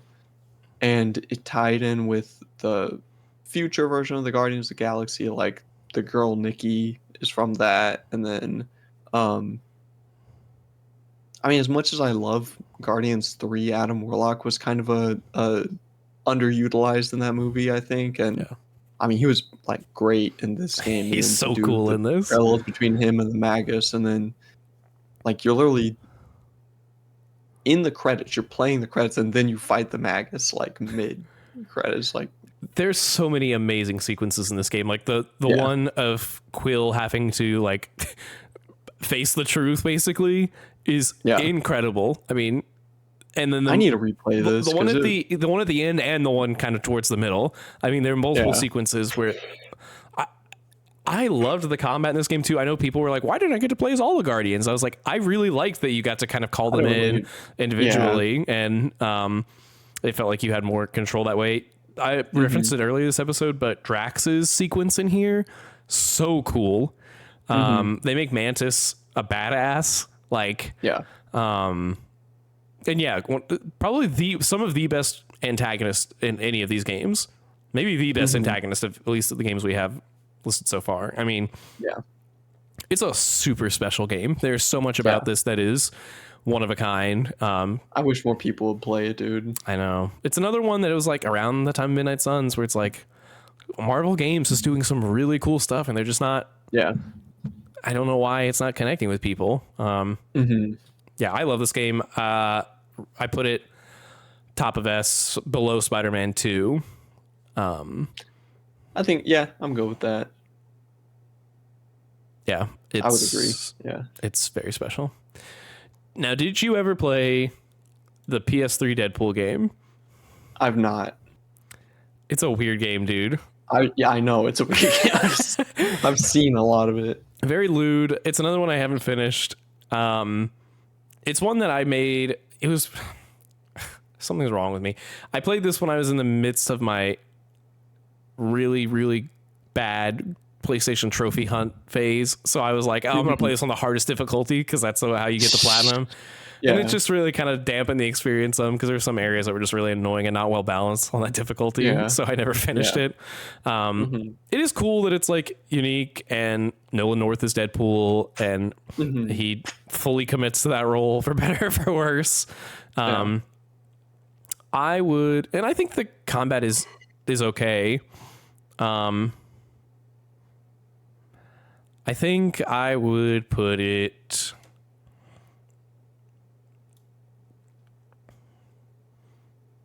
somewhere in C.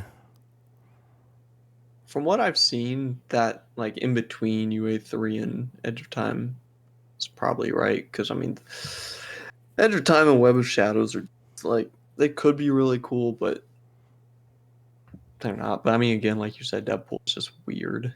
Yeah, it's one that doesn't age very well as far as some of the jokes being a little inappropriate, but some of it is, I think, kind of fun.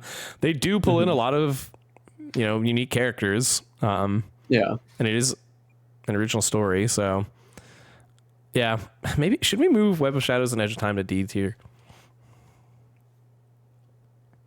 You think they're that bad?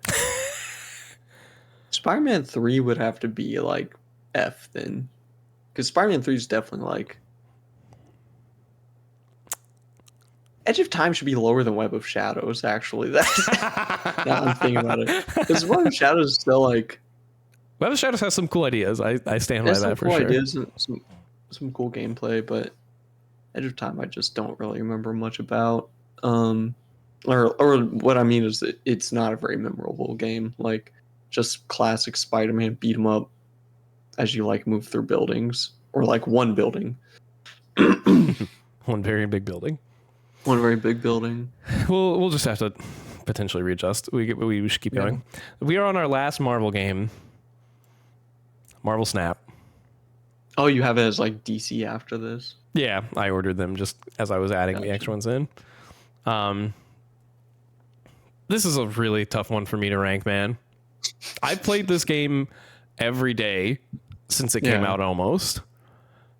Yeah, I play it most days too. I'd taken a break for a while, but I've been playing it again. I think when you look at like core gameplay, this game is incredible. I think it's super addicting. Fun. It's cool. I just think they have gotten really predatory with their monetization in the last couple of months, last year or so. And I think that really hurts it. Like, I think there is a world where this was S tier when it first came out for me. Unironically, I know people are like, it's a mobile card game, but like, I think it's more than that. I mean, it's by the people who made Hearthstone, which I think was also an incredible game for a long time. It's really delves into a lot of the history of the characters. A lot of the variants are really cool. There are a lot of deck archetypes. I just think as time goes on, they're not innovating as much as they were, and I think they're charging more. So I think that hurts it. And so I agree. But I still think it's at least A. I mean, for it to hold, I can agree with my attention for as long as it has, still I think says something. Yeah. I just don't know where in A. I would do.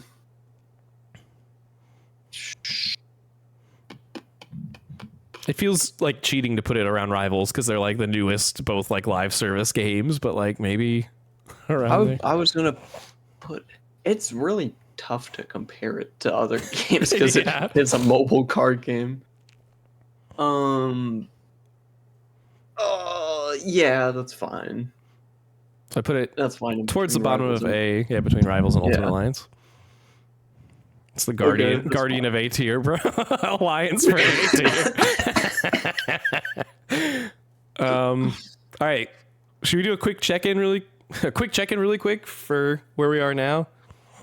Yeah. So that's the last of the Marvel games that we are ranking. That's 1, 2, 3, 4, 5, 6, 7, 8, 9, 10, 11, 12, 13, 14, 15, 16, 17, 18, 19, 20, 21, 22. 22 games. Nice. A little disproportionate on our ranking here. Nothing in F tier yet. Only thing in D tier is Spider-Man 3. And then the bottom of C tier, we have Spider-Man Edge of Time. Then Spider-Man Web of Shadows. It's probably F tier. I mean, I haven't played it. I'm just going on what I've heard. I just liked it a lot as a kid. I liked it as a kid, but that is such a... that's such a tough metric. Bottom of C tier is Edge of Time, Spider-Man Web of Shadows, Deadpool, Ultimate Alliance 3, Marvel's Avengers, and MVC Infinite. Then at the bottom of B tier, this is the weird tier, man. This is the weird tier. We have X-Men Origins Wolverine. I don't know if that's too high, but C is already so full. Then we have Spider-Man Friend or Foe, Spider-Man 2, for the PC 2004. It can be both. It can be both. I have the PS2 version. Cheetor. Marvel Ultimate Alliance 2, and then Lego Marvel Superheroes, the top of B tier. Then I feel better about our choices because we go to A tier. Bottom of A, we have Ultimate Alliance, Marvel Snap, Marvel Rivals, Spider-Man Shattered Dimensions, Marvel Spider-Man 2018, Marvel's Midnight Suns. And then at the bottom of S tier, we have Spider-Man Miles Morales, Marvel vs. Capcom 3, Guardians of the Galaxy, and Spider-Man 2 for the PS5. Nice. Very Top nice. 2 tiers, I feel good about. Everything below that. Yeah. Well, okay, but to be fair, everything below that, like, it gets more questionable as the games go on. So yeah. it's going to be how it is. We're moving on to DC. Yes. Almost half of which will be the Arkham games. Yeah. This is what I was saying, man. Like, this is S tier is gonna get crowded, dude. I'm gonna put all these up here now just for us to talk about. Okay. I'll save Origins though. We can talk about Origins after. Okay. So, City was the first one I played, and then I actually don't remember if I played Origins or Asylum first. Asylum of the main 4 is my least favorite personally, but yes. But I mean, I still think it's a great game, but I think, like, in a lot of ways, the sequels expand on, like, what it sets up. And again, I haven't played it in long enough that, like, maybe it has a better story than some of the other ones, but the other ones to me are just more fun games, and, like, as a Batman experience overall, have more to offer. I would probably put Asylum at the top of A, personally. Like, still above everything else, but that's where I would put it. Are we ranking? Are we talking about them, like, as a whole? Or are we going, like? No, we can do one at a time. Okay. But I do think we need, like, putting my cards on the table here. Arkham City was in my top 5 favorite games of all time at one point. Like, I adore this game. Oh, like, same. I would probably put this at the top of the list. I would agree with that. And Asylum isn't that much further down. Like, I think Asylum is arguably a more concise game. You know, I think it's cool that it's more isolated Metroidvania versus, but the open world in Arkham City at the time especially was revolutionary to me. Like, the way they handled side quests in that game by, like, just organically finding these clues throughout the city, kind of like trying to figure out which specific villain was going to be behind this. It was unlike anything I'd ever played. And the twist with Joker kind of is in that game, the, like, both at the beginning and the end, I mean, incredible. I couldn't believe they committed to it. Mark Hamill gives one of his best performances. Like, the fact the series exists is crazy, right? Because, like, you have Kevin Conroy, Mark Hamill, and what's her name? Is it Tara Strong? Yeah, who's Harley? Yeah. I think, like, all reprising the roles from the cartoons, and it's like, but in a much, like, and Batman the Animated Series is a very, like, on the more serious side of cartoons anyway, but, like, to just give us, like, a brutal, like, T-rated series that, I mean, Night is M, and, like, some of the other ones push an M rating for sure. Yeah. Like, it's just a very crazy thing to have. But for me, I think why Asylum is just because I didn't play it first, and, like, going from the open world back to the Asylum, like, I still love the game. But the other ones, it's just you explore more of Gotham, which always, like, drew me in more, just as an overall experience. For me, I would put City at the top of top of the whole list. I would put Asylum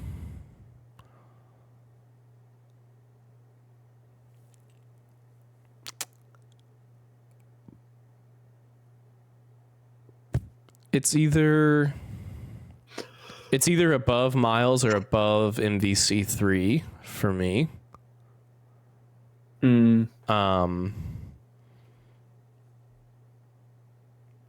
because that game was foundational for me. I mean, I played so much licensed crap growing up as a kid because same. that's what I got. And, this was, it's kind of funny thinking, how I was just talking about Spider-Man 3. I was like, no, I really enjoyed it at the time, but like, I think somewhere in my mind that I knew even then it probably wasn't that good. It was bad. Yeah. Whereas with Arkham Asylum, it was so special. I was like, I knew while I was playing it, I'd never played anything like that before. And like exploring the island was so cool, and getting introduced to, which all the games do this, but again, our Asylum was the first one for me. Like getting introduced to the Rogues Gallery as I was in middle school at the time. Like I didn't know, like I was obsessed with the Dark Knight movies, like all the Christopher Nolan movies, but like I didn't know that much about Batman. And so to be introduced so thoroughly to that world through the game, having Poison Ivy, having Killer Croc, having Scarecrow, and like these really cool one-off levels, like it was just so, and like all the Riddler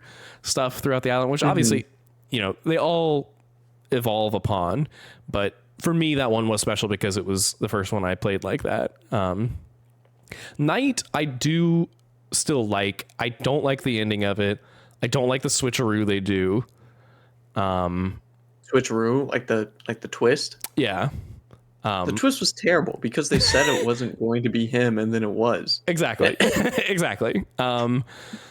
Which it was obvious when you're playing it. It's still like it works fine, but it wasn't.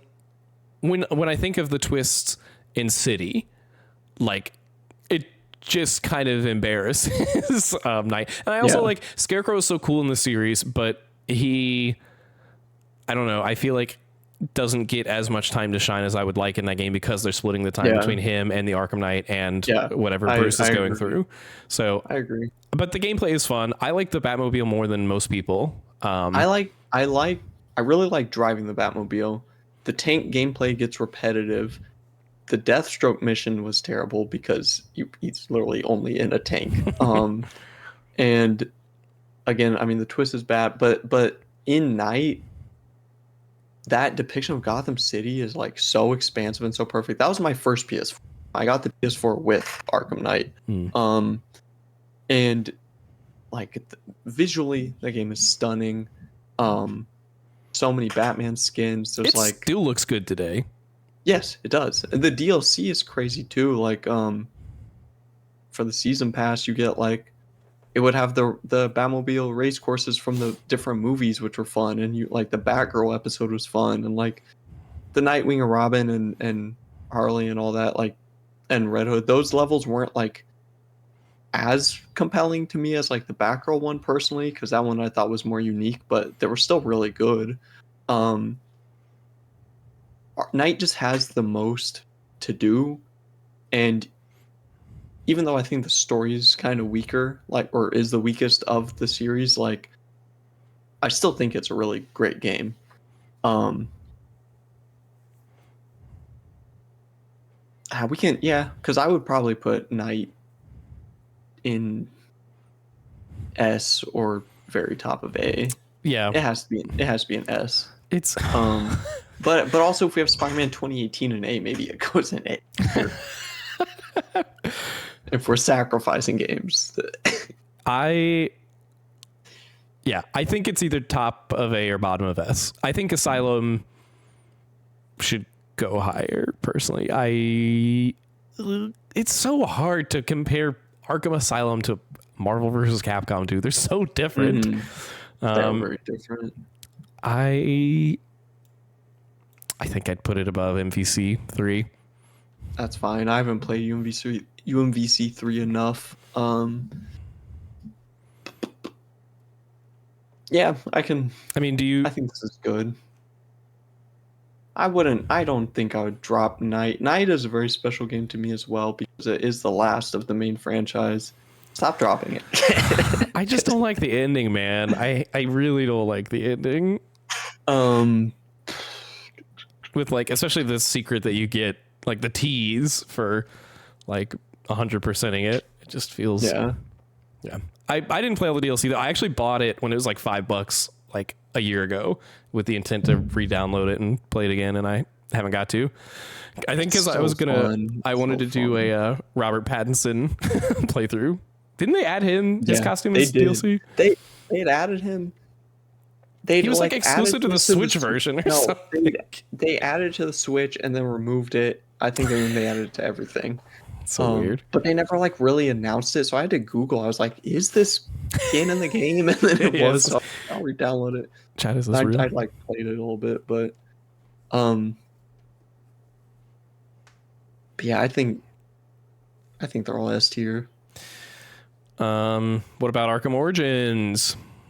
I love this game more than most people do.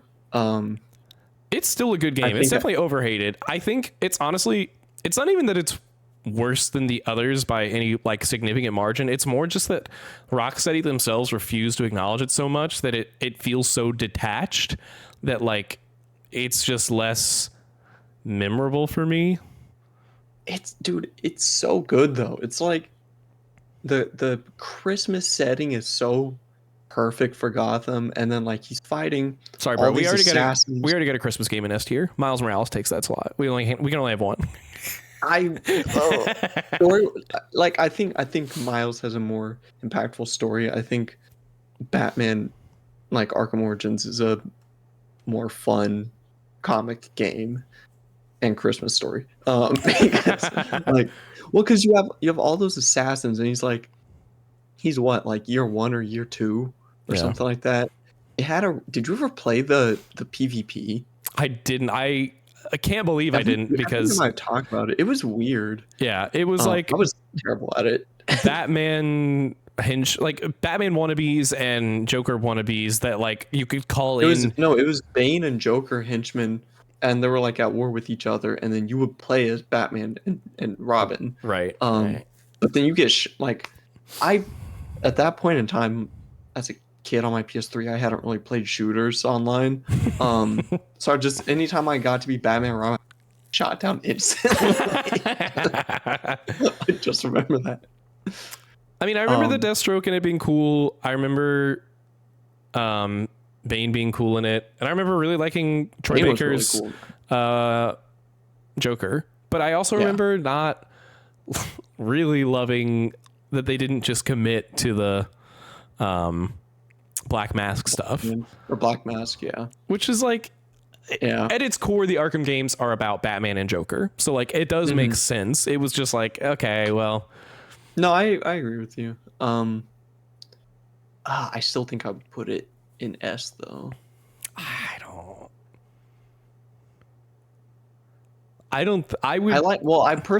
like it more than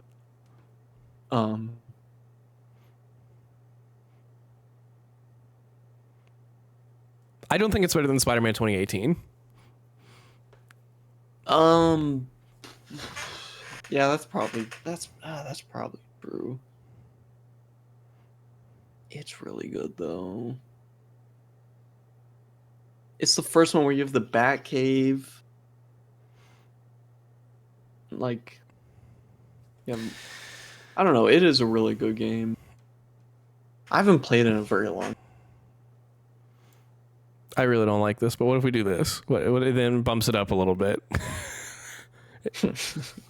This S tier is fat. It's gross. It's too big. They all deserve it. Oh man. I feel pretty strongly. I think I like Midnight Suns more than Arkham Origins. Do you feel strongly the opposite way? No, I don't feel strongly the opposite way. I just haven't beat Midnight Suns.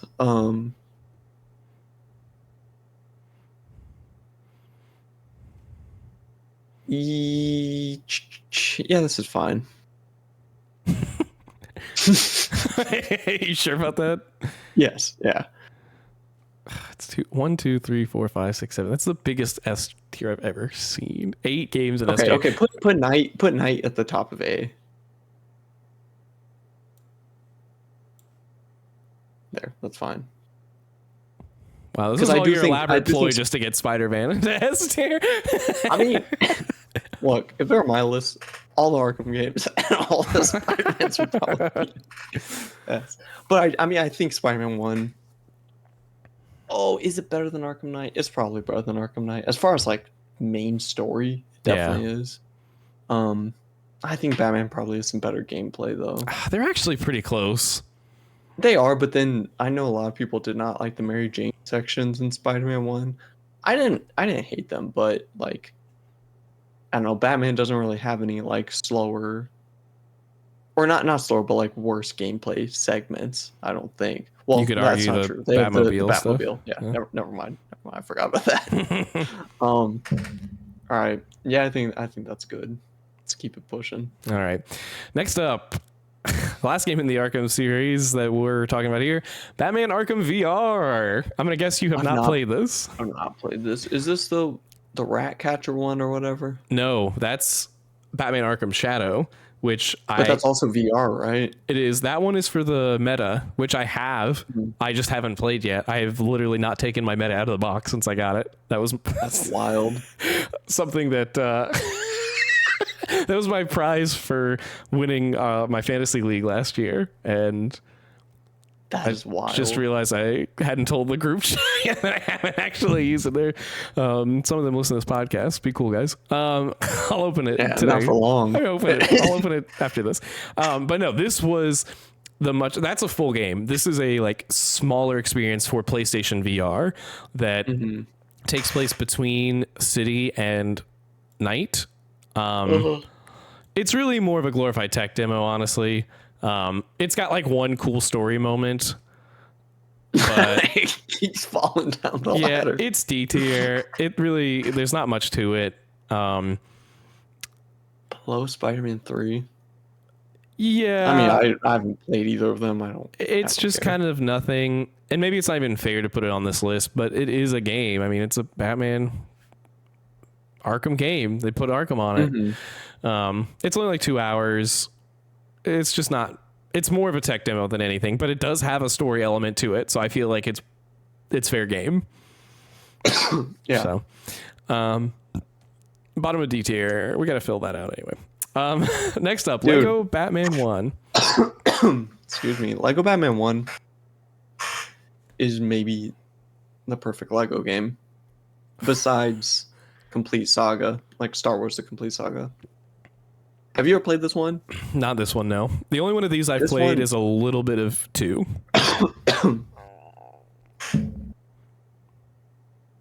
Yeah. What? A little bit of what? A little bit of 2. Oh, 2. I didn't hear you say which one. Yeah, I mean, 1 I played a lot as a kid on my 2. And I replayed it last year or the year before. I think last year. And I just think structurally it's great. It's one of the first Lego IP games that has an original story. You play through it as Batman and Robin with all their like different suits and everything. You beat the hero story, and then you think the game's over, and then you play the villain. And a lot of the villains, like, their abilities are the same as some of Batman and Robin's different like suits that they have to acquire, but like in their levels you have to, or in free play or whatever, you have to like have those suits. So then like the villains make it good to do free play because you can just do those abilities without having to have that suit in that level. Which I think just adds a lot of good like post game and completionist content to it. And then you can also unlock like Batgirl and Nightwing, who can also like replicate Batman and Robin's suits, so it makes like replaying their levels and as them more fun. It's a simple game and it's small, but like as a Lego game, I think it's like gets it right. I would say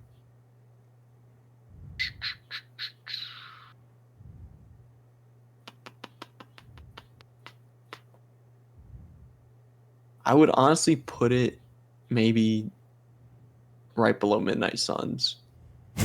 Oh, that's crazy. You think this is better than everything else? Yeah, Arkham Origins, Shattered Dimensions, Marvel Rivals, Marvel Snap, and Ultimate Alliance? Yes, it is just a perfect game. And it's like you get like you unlock more characters as you go, and then like the secret ones later on are like Ra's al Ghul or Hush or whatever that are like at that time like I don't think Batman Begins had even come out, so those characters were more niche to like more fans. Was like all the goofy regular Batman villains, like all the kids knew. Um, I just have no complaints with it because I just replayed all like or I played through 2 and 3, which we're going to get to, and I have more complaints with those. I'm like one, I just like as far as Lego games, there's just nothing I would change about it. Um, I don't know. I mean, like I don't think because Lego games, I think just try and do too much stuff now. I mean, we can. But well, I was just thinking because if we bring it down anymore, I don't really know because like all the games below it, I have like some issues with, and like Lego Batman 1, I just don't. Could be top of S for all I care. Just kidding. Okay. Just kidding. Okay, this man's out of control. Getting carried away. No. I mean, I think that's fair. And you said you've only played some of 2. Yeah, Was that like when it came out, or? Yeah. So I don't even really remember very much of it, to be honest. So this is another. Basically, all 3 of these are mostly going to be you. Yeah, this was kind of my least favorite of the trilogy. I know a lot of people. It's one of their favorites. I was going to say this is the one I hear the most about. Well, this was I was thinking about why I didn't play Lego Batman 2. They were coming out at the same time the Arkham games were, so I was like, for a Batman experience, and as an older kid, I was going to those games. Yeah. But 2 is the first Lego game. It's the first Lego open world, and it's the first one with voice acting. And the Lego voice acting always took me out because, like, I just think they're funnier when they don't have it. But to be fair, like 2 and 3 have great voice casts. Like you have Clancy Brown as Lex Luthor. I think Troy Baker is Joker in at least in 3 and maybe in 2 as well. And you have like a lot of different voice actors from some of the shows and movies and whatever.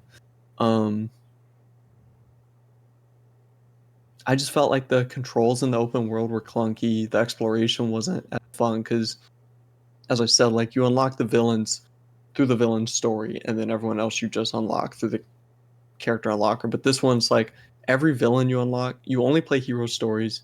You chase Joker and Lex throughout the whole story, and then like any other villains, you just fight in like a 3-hit combo in the open world, and then pay for them. So I would probably put it, but I mean, it's still fun. I would put it like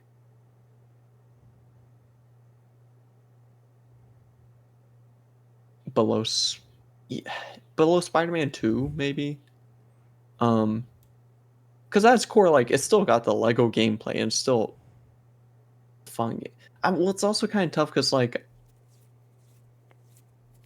oh, I don't know. I mean, because Friend or Foe, I don't think is a C tier game, but I don't know. This is probably fine. Well, because it's just tough. Because I mean, I did this game as completionisty, and then something like Friend or Foe is just a short game, so it's kind of tough to say. Like I have more issues with Lego Batman 2, but overall I still think it's probably a better game, you know. Yeah. They're comparable, I mean. Yeah. And then 3 is the last one I would put. I like 3 a lot more than 2. Online I saw people thought 3 was their least favorite, but you got good, like you have hub areas like Lego Batman 1, but it's not open world. But I kind of like that. I thought it fit more without being too overwhelming. The top of B, you've played those games, I have not, so I can't really say. Yeah. Oh,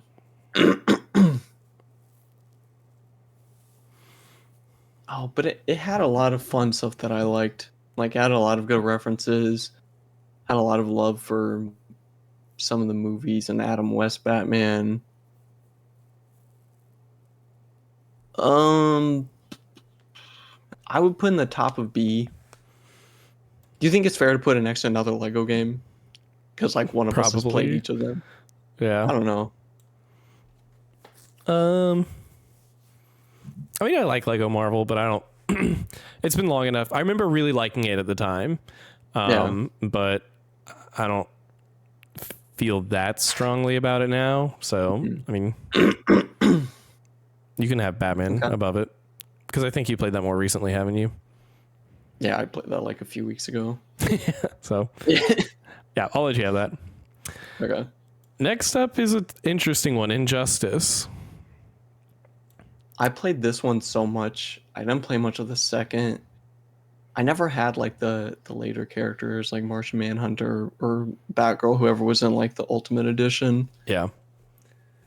This was one whose story I thought was really cool.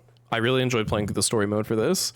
I like playing through it. I think Injustice did pretty bad damage to DC though overall. Well, yeah, because they spawned off the comics that you don't like, right? I haven't read those comics, but I mean that's where Snyder got the idea for like an evil Superman, and he wanted to go that route. And from this game on, everyone was just like, "Oh, what if Superman was evil? He's cooler as evil than like normal." I'm like, dude, I'm like you're like Injustice's storyline only exists to make an excuse for a fighting game. Like, and I mean, you're right. It is good in the context of like in the context of a fighting game, but like I don't know. I do really like this game though, and I don't really like NetherRealm, but I still enjoyed this. The NetherRealm haters, uncalled for. All right, They make some clunky ass games, dude.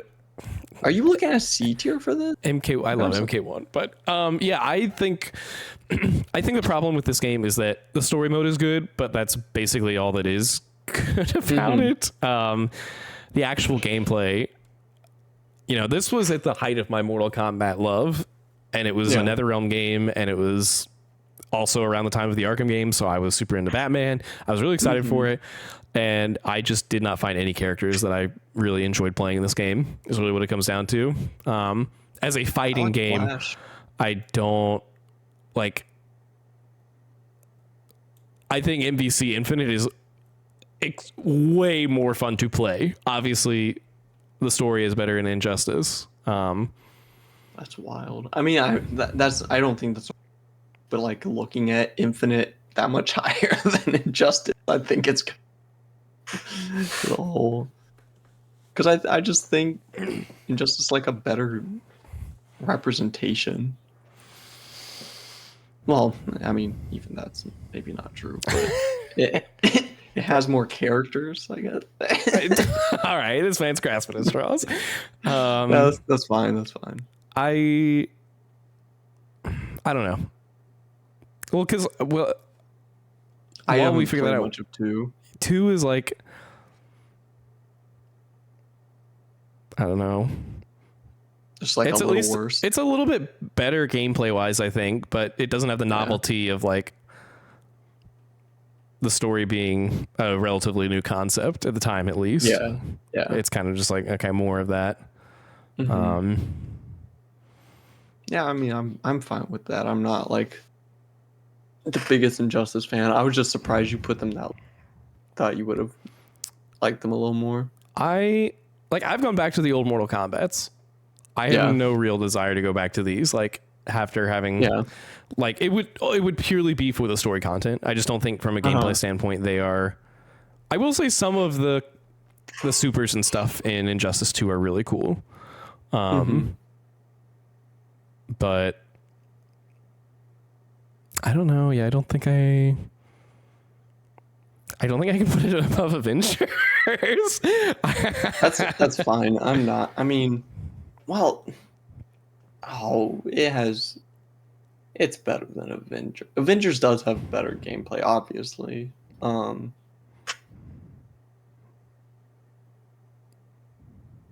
That's fine. I'm not trying to like. I'm not a huge Injustice defender anyway. Deleting F. I just unless I we were gonna like I don't think spread it out. No.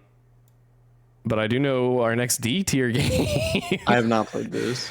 This game is buns, bro. This was another, like, it's so funny actually. Now that I'm thinking about it, this and Ultimate Alliance 2 were two of the first games I got for my PS3. Yeah, DC Universe versus MK. Yeah, Mortal Kombat versus DC Universe. This game is just bad. It's just not good. The combo challenges in it were terrible. The fatalities were all bad because they didn't want to be brutal enough. It's ugly.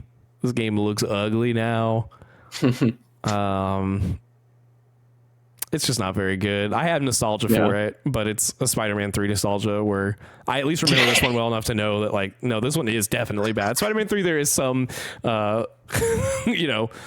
memory tricks I could do to convince myself that it wasn't as bad. But this one, I'd put it above. I'd put it above Arkham PR just because there's more to it. At least, I definitely put more time into it, but it's not very good. Next to last, we have Teen Titans, the video game. I've never played this. When I tell you I was obsessed with this game as a kid, it's really underselling it, because I also had Teen Titans for the Game Boy Advance and Teen Titans 2 for the Game Boy Advance, which are two separate games that if I thought I could find them, I would put them on this list too. They were like side scrollers. But this was the big one. This was the PS2 one. This was the first time I ever found out that video games could get delayed, because I would go onto their website constantly and look for it at like my local Blockbuster, because I thought it was supposed to be coming out soon. And then one day they just posted on their website that it was no longer coming out the day it was supposed to, and I was devastated. It's super fun. It's kind of like an Ultimate Alliance in that, like, you can play as like all like 4 people and play as all the different Titans and stuff. Is it just the ones from, like, just the main ones from the show, or are there more? So through the story mode, you only play as the Titans, but they had a whole separate combat mode that you could do that was like 1 versus 1, and it had as you would play through the game, you would unlock this huge roster. So you would get like all like alternate costumes for them that would have different abilities based off of like where you were in the story mode, but you would also get like Red Hood or Red X, and Slade and like the I forget what the other Gizmo and Jinx and Mammoth and all them, whatever their group was. The Hive. There was a huge roster of different characters that you could play just in that mode. Nice. And it wasn't balanced or anything, but it was fun. I really, really like this game. I'm sure it's not that good, but I would put it... I don't know, man. I really like this game. Dude, put it where your heart desires. You said you really like it, and then we're looking to see. I'm like, look, man. If this were me and I was nostalgic for... This is my one nostalgia pick. Like, I would put this... Yeah. Even though I probably know it's not that good, the nostalgia demands I put it like...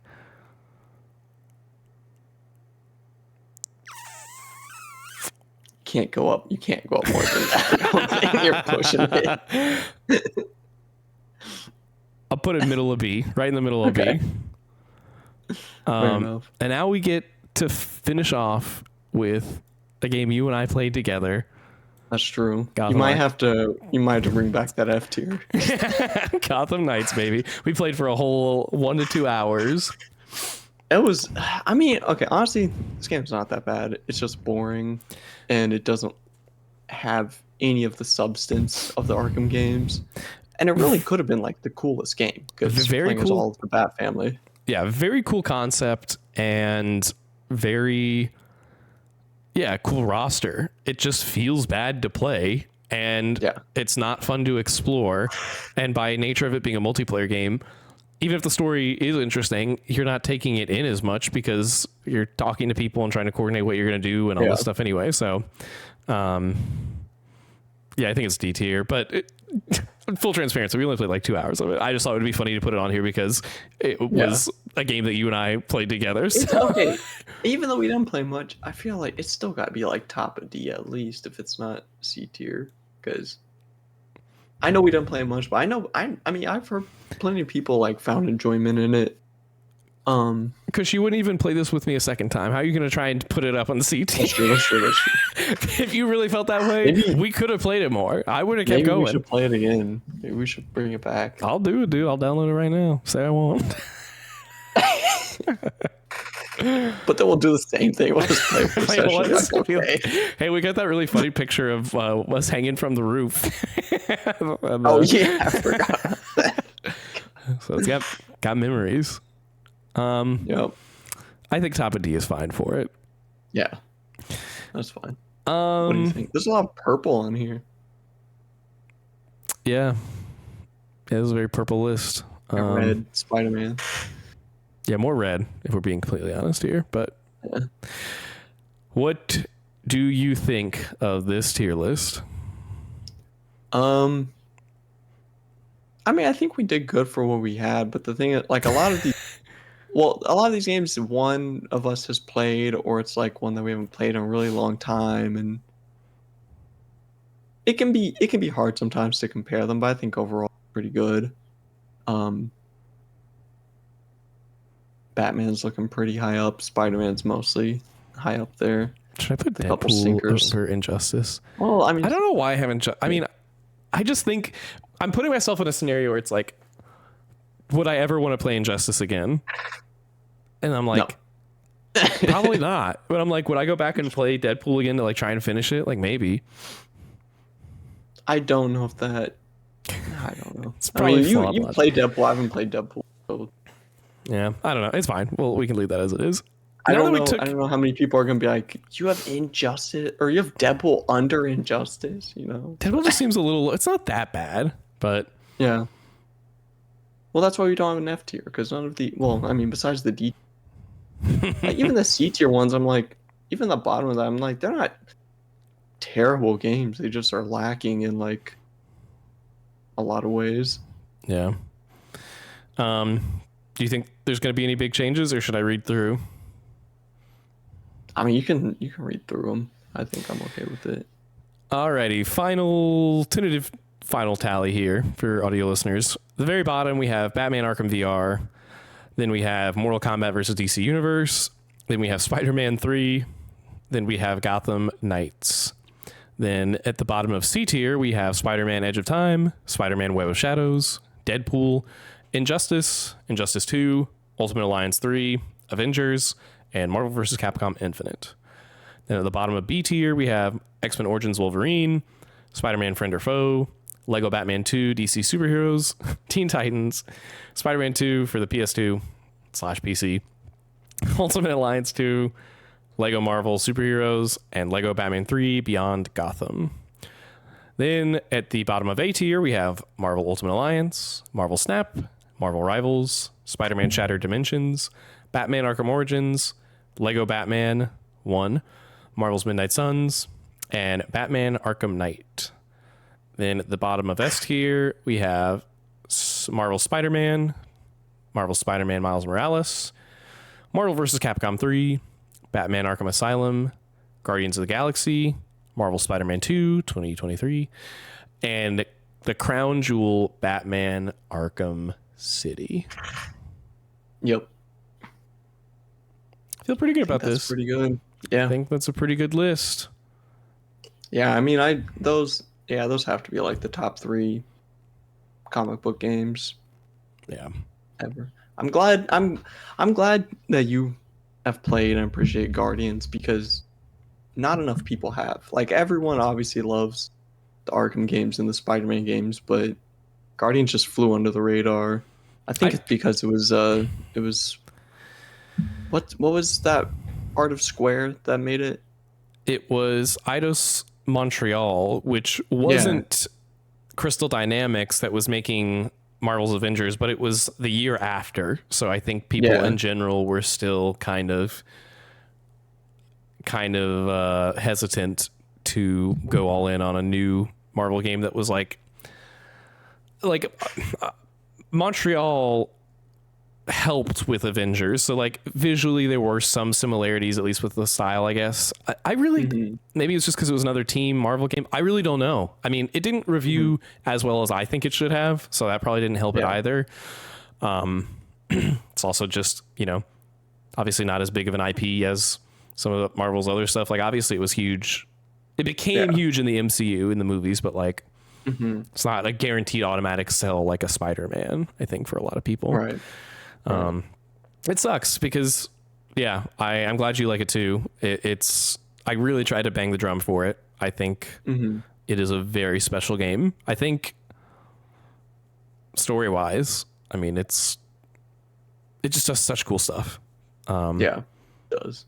So, and I remember it pretty well, all things considered, for a lot of these games that it's like kind of hard to parse together specific things. Like there are just so many moments in that game that still stand out to me as like, it didn't, I mean, honestly, cool. it doesn't really feel like an IP game, like it just feels like it, if it were a completely original IP, I think it still would have been a fun game. Yeah, definitely.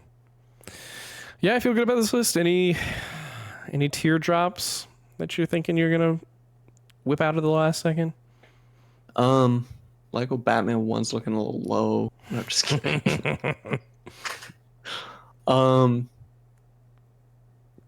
No, I think we've